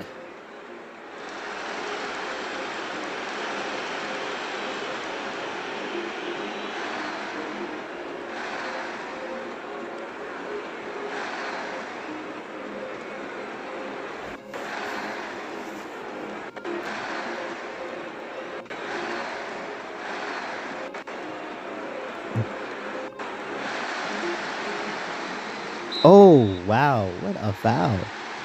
That was crazy. He fouled the heck out of him.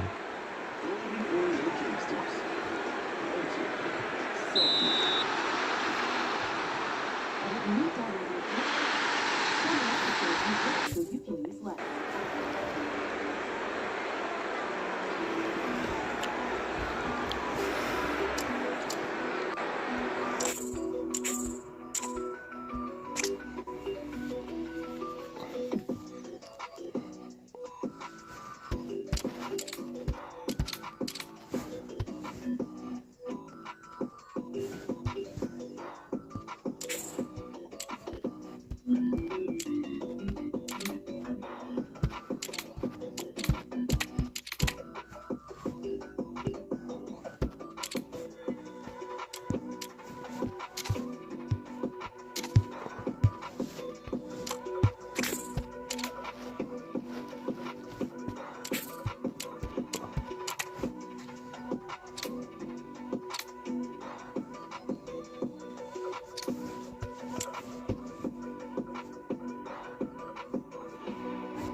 beautiful.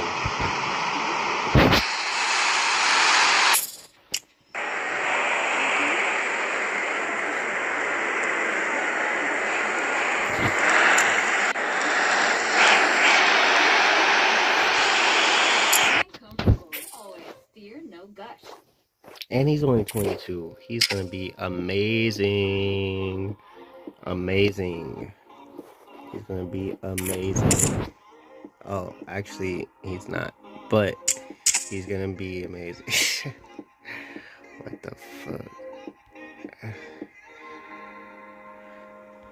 Let's work on his quickness. Oh god. His quickness. Technique. Curls the ball.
City over here. Sing City over here.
Mm.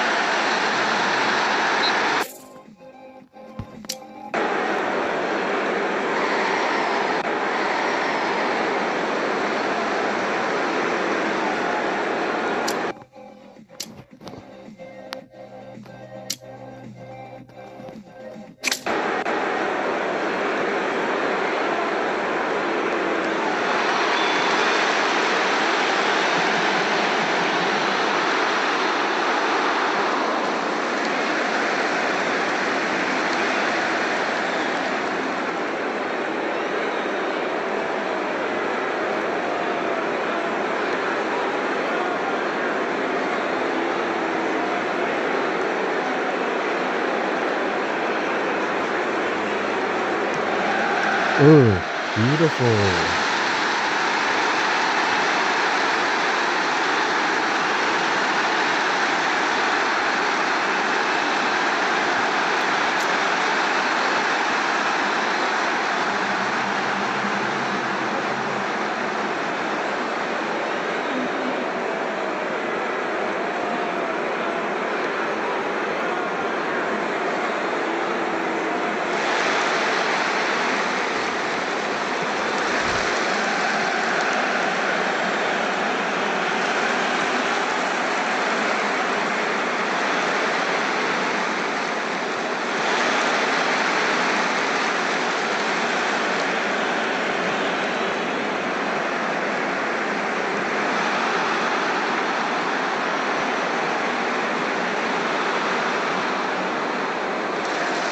Oh, man.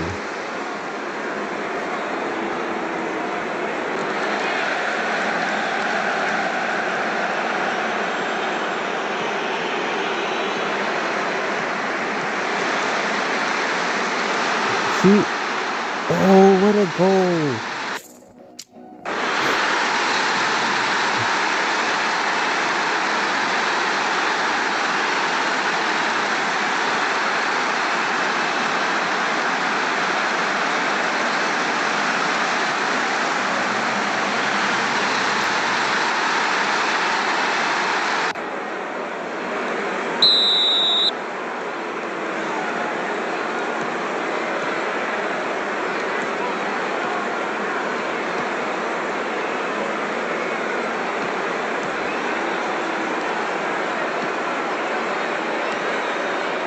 What? That was a foul. Wow, you guys are cheating now.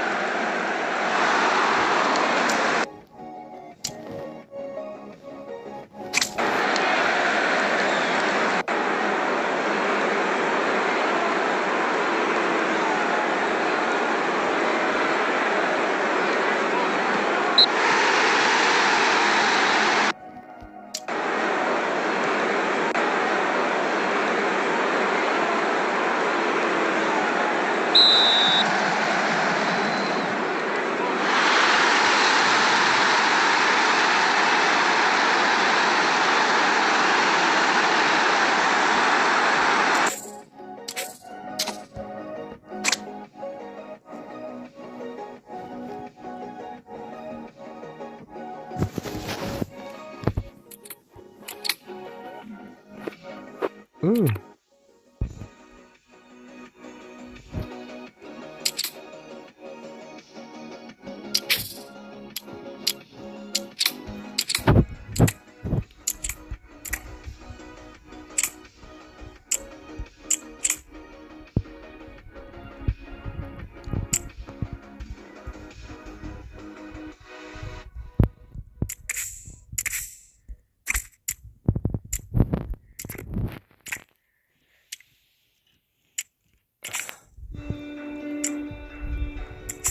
Let's see what the world says.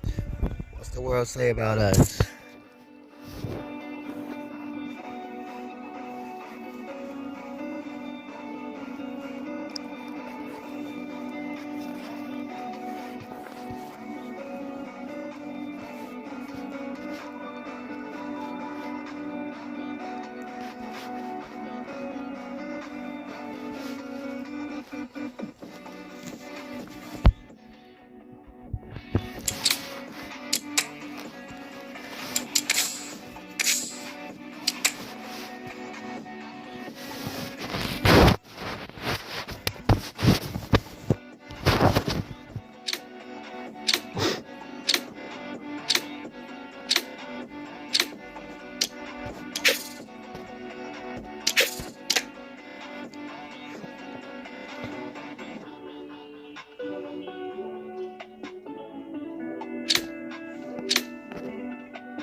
Oh.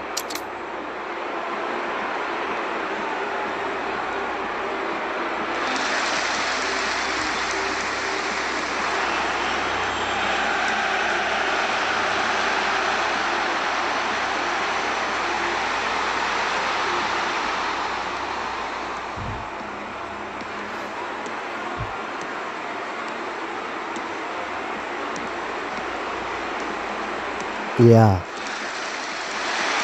Ooh.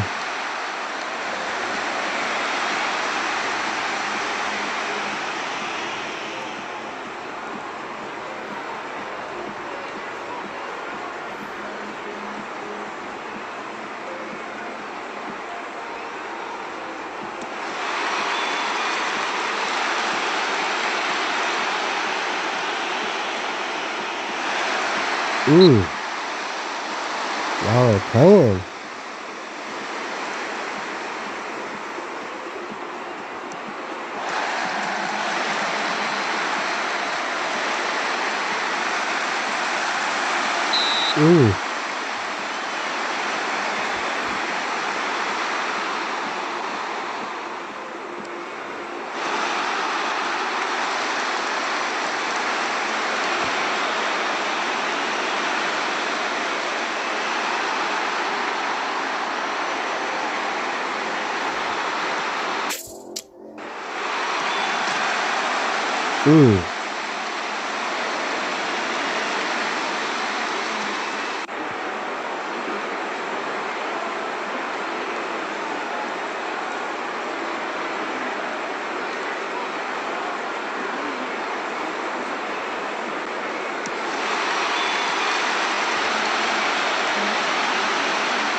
Oh, that was close.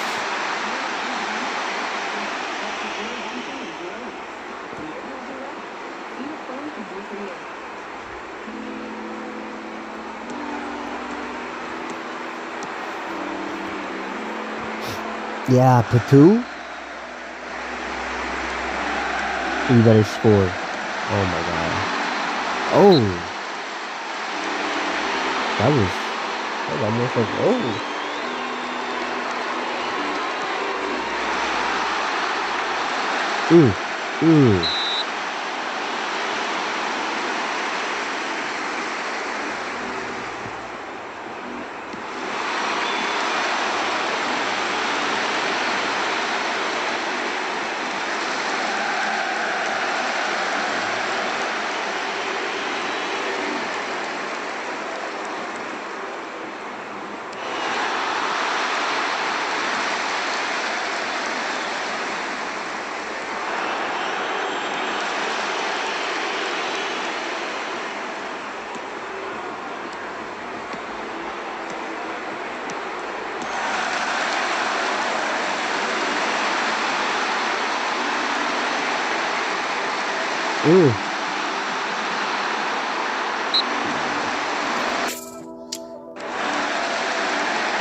Oh my god, that was so close.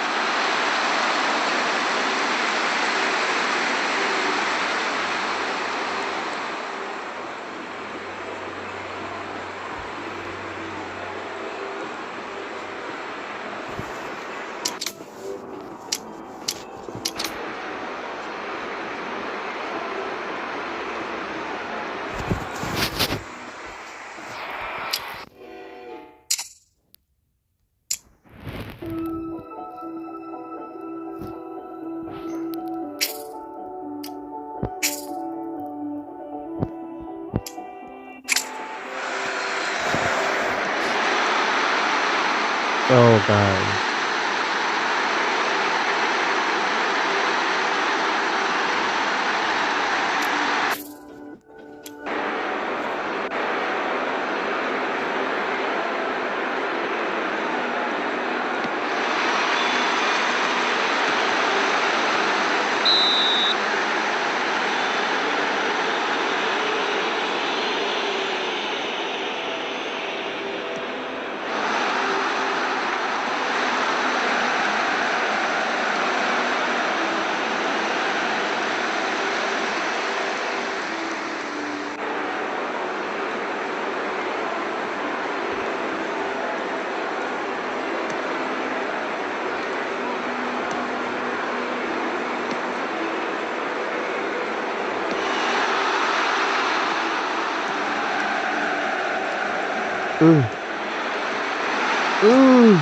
Yes, go.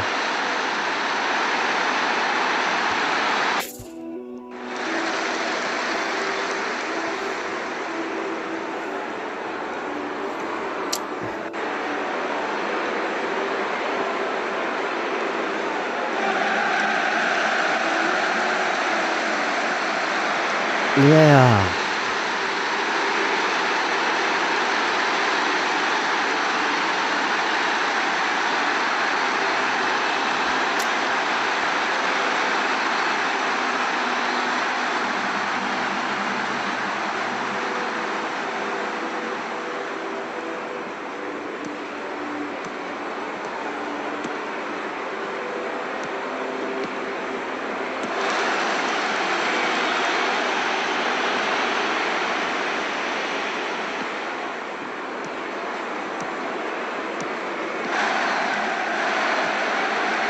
Oh, what a goal!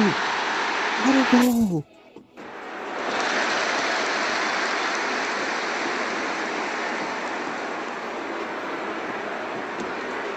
Wow, that was beautiful.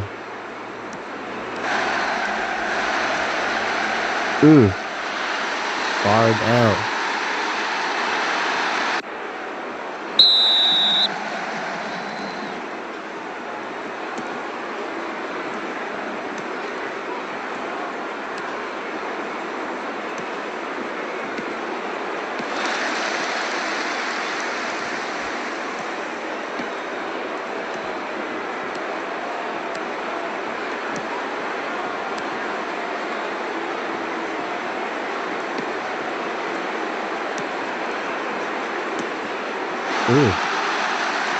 Wow.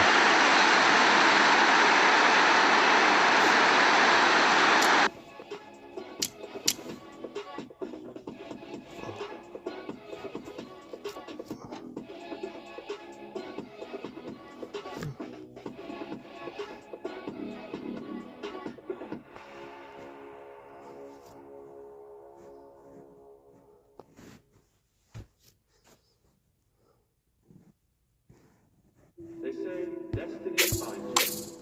Unless your dad and brother want you to have a quarterback destiny.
We spent 90,000 for 9 players.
Oh, P2.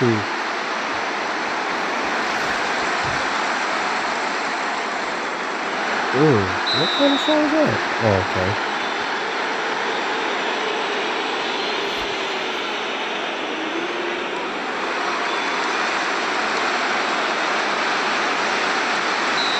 Oh, why would you pass it back to him?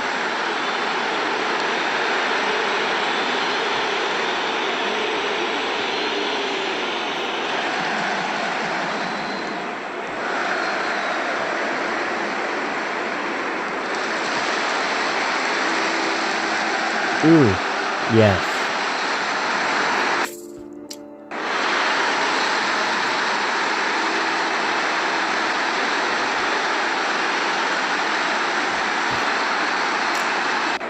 First goal? I thought he slowed that bar down. Oh no.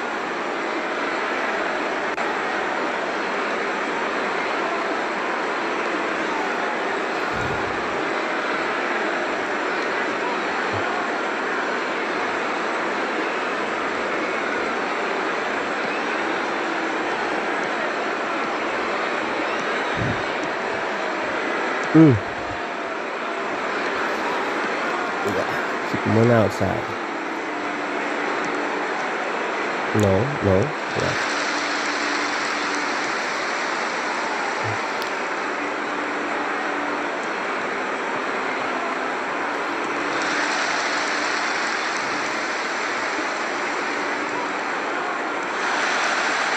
Wow.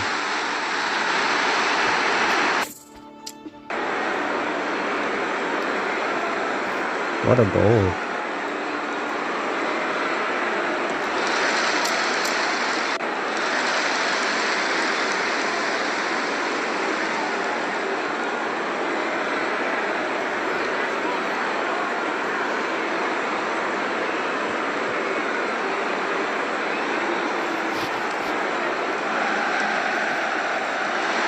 Oh, man. Yeah.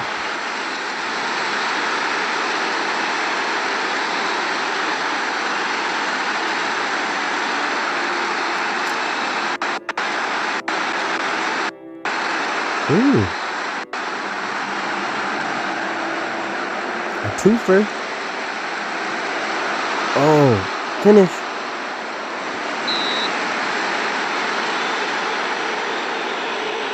Hurry up, hurry up, hurry up. Ooh, ooh. Wow.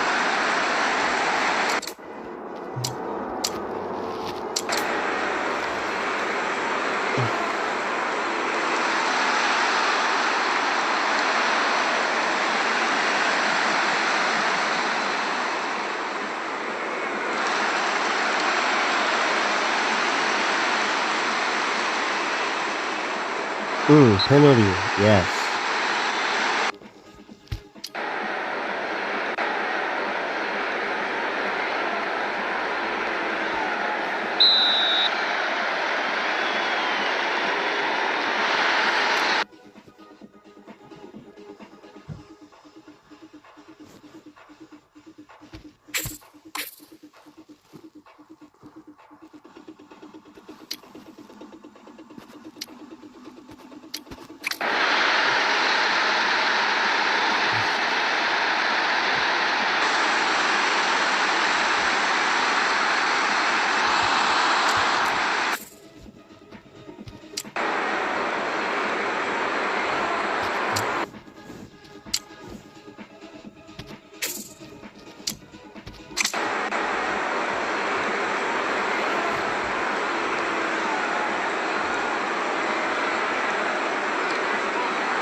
my god.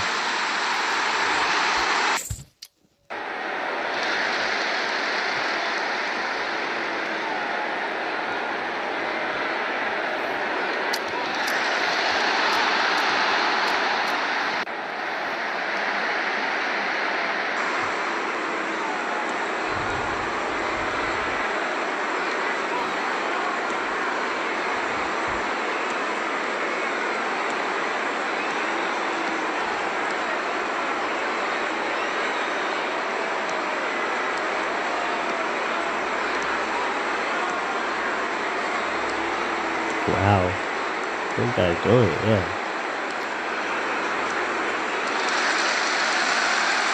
Ooh.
Shoot.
What a sight.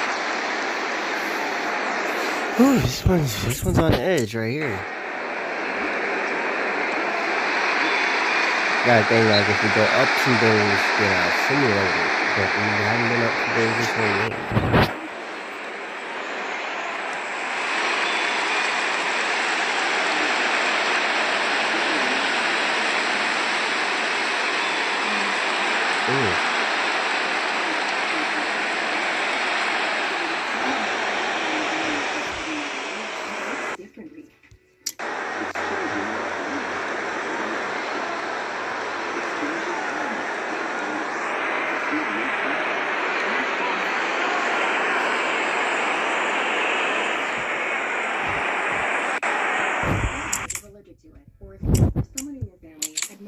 Thyroid cancer or multiple endocrine neoplasia syndrome type 2. Tell your doctor if you get a lump or swelling. Yeah. Stop stepbound and call your doctor if you have severe stomach pain or a serious allergic reaction. Severe side effects may include inflamed pancreas or gallbladder problems. Tell your doctor if you are experiencing. Ooh, we've made $3,000. How are we affording this team? Taking birth control pills. Side effects include nausea, diarrhea, and vomiting, which can cause dehydration and worsen kidney problems. Stepbound means change. And when it comes to weight loss, Change is good. Discover the weight loss you could be bound for. Talk to your doctor about Stepbound. How much you worth now? How much these people worth now? Causes. Okay. Alright. Oh.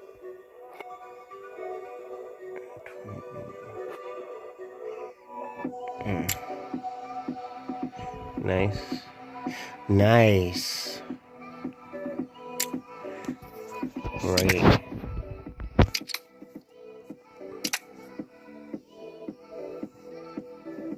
Oh, take on the #1 team this week. Ooh. Are we at home? Yes. Thank the Lord.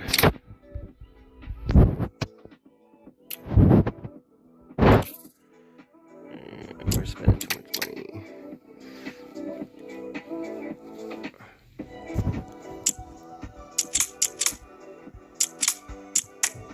He's getting more playing time. What are you talking about? Oh. Is that my guy? Dang. It's how to get the flu, huh?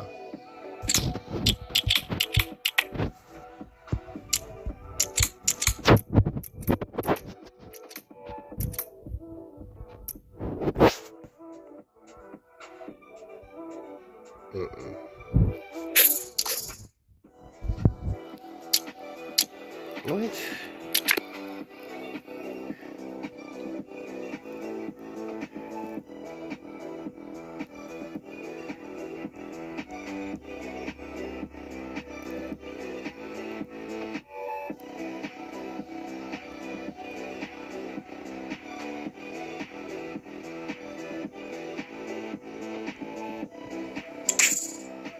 We got Sing City over here. Alright, but man, I need a phone to cool down. Hot. Sing starts. Which Sing you talking about? Sing 1, Sing 2?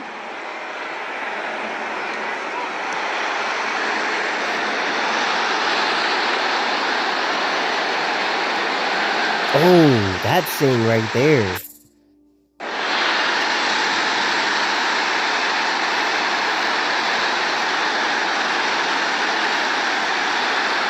Wow, they got fans. That's crazy. Oh no, we got fans. It's us.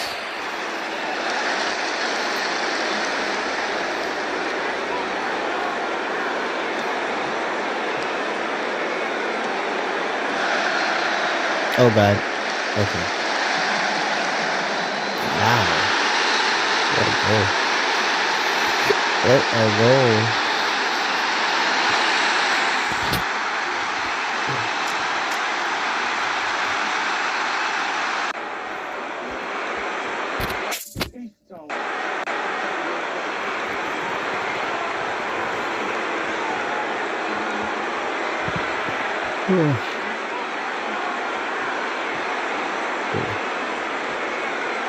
Let's see what the thing is. We gotta switch. Oh. Is the door to hell.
Come on.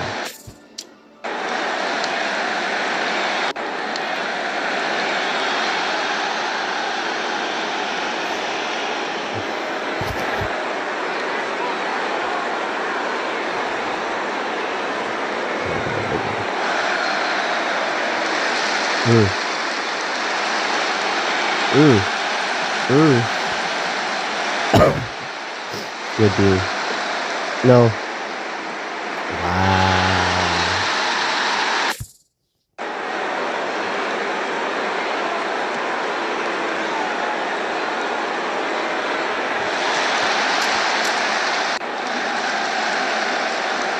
For just $6.99.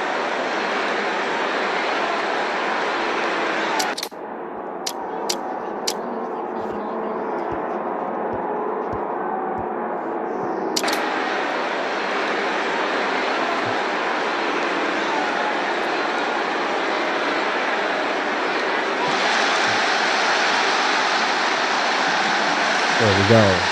Got one back. How's our stands? Look at us. We coming up.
No, no.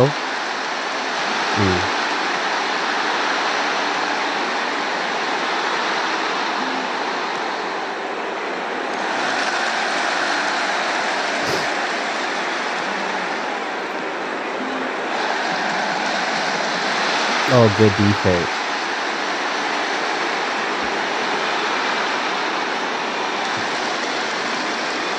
Krishna. Hare Krishna.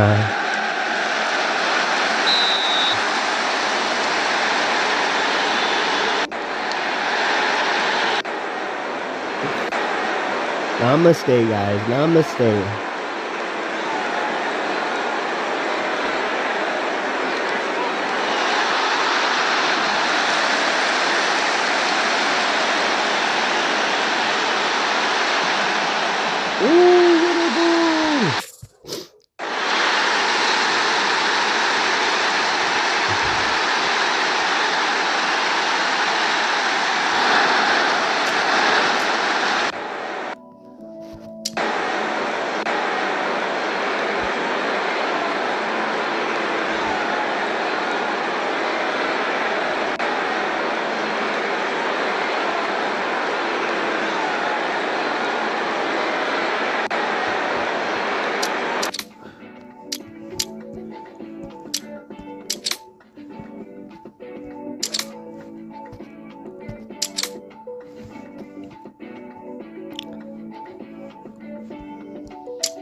Nice. Nice save, guys.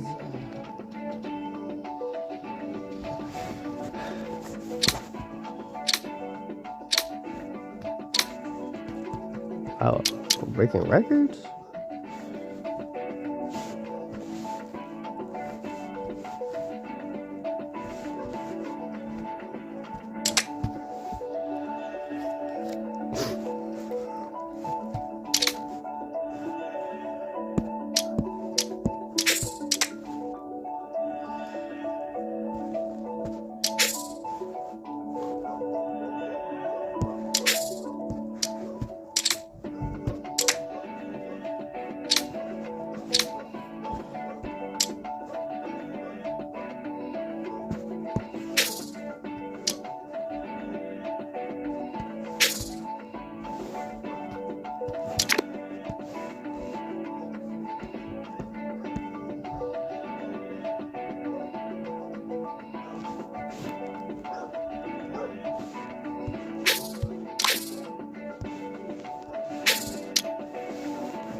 They say destiny finds you. Hey, enough of this, Eli. You can't ruin my destiny, Peyton. Oh, I will. Because America's going to pick me to make the FanDuel kick of destiny.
and a new adventure with the perfect Chevy to take you anywhere. With pure power unleashed. Future-forward technology. Every path leads to new possibilities. Chevrolet. Together, let's drive.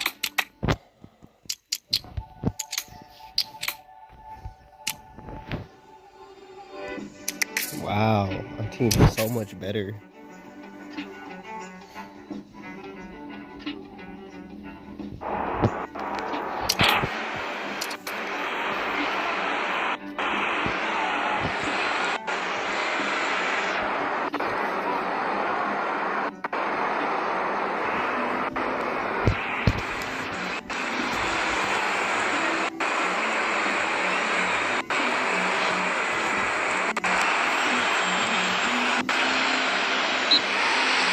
Wow, there's a penalty on that?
Alright, 2 goals. We go up. We tear down. Ooh, 7-2.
If you come to my academy, you're gonna learn how to curl, you know?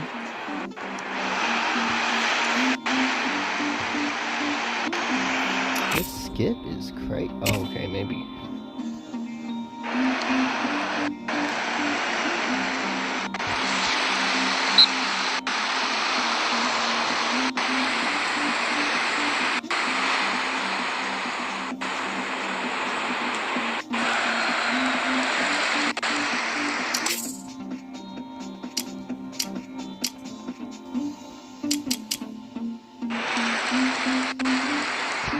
It's still there.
It's mesmerizing. Cleaning that greasy mess with Dawn Platinum. And not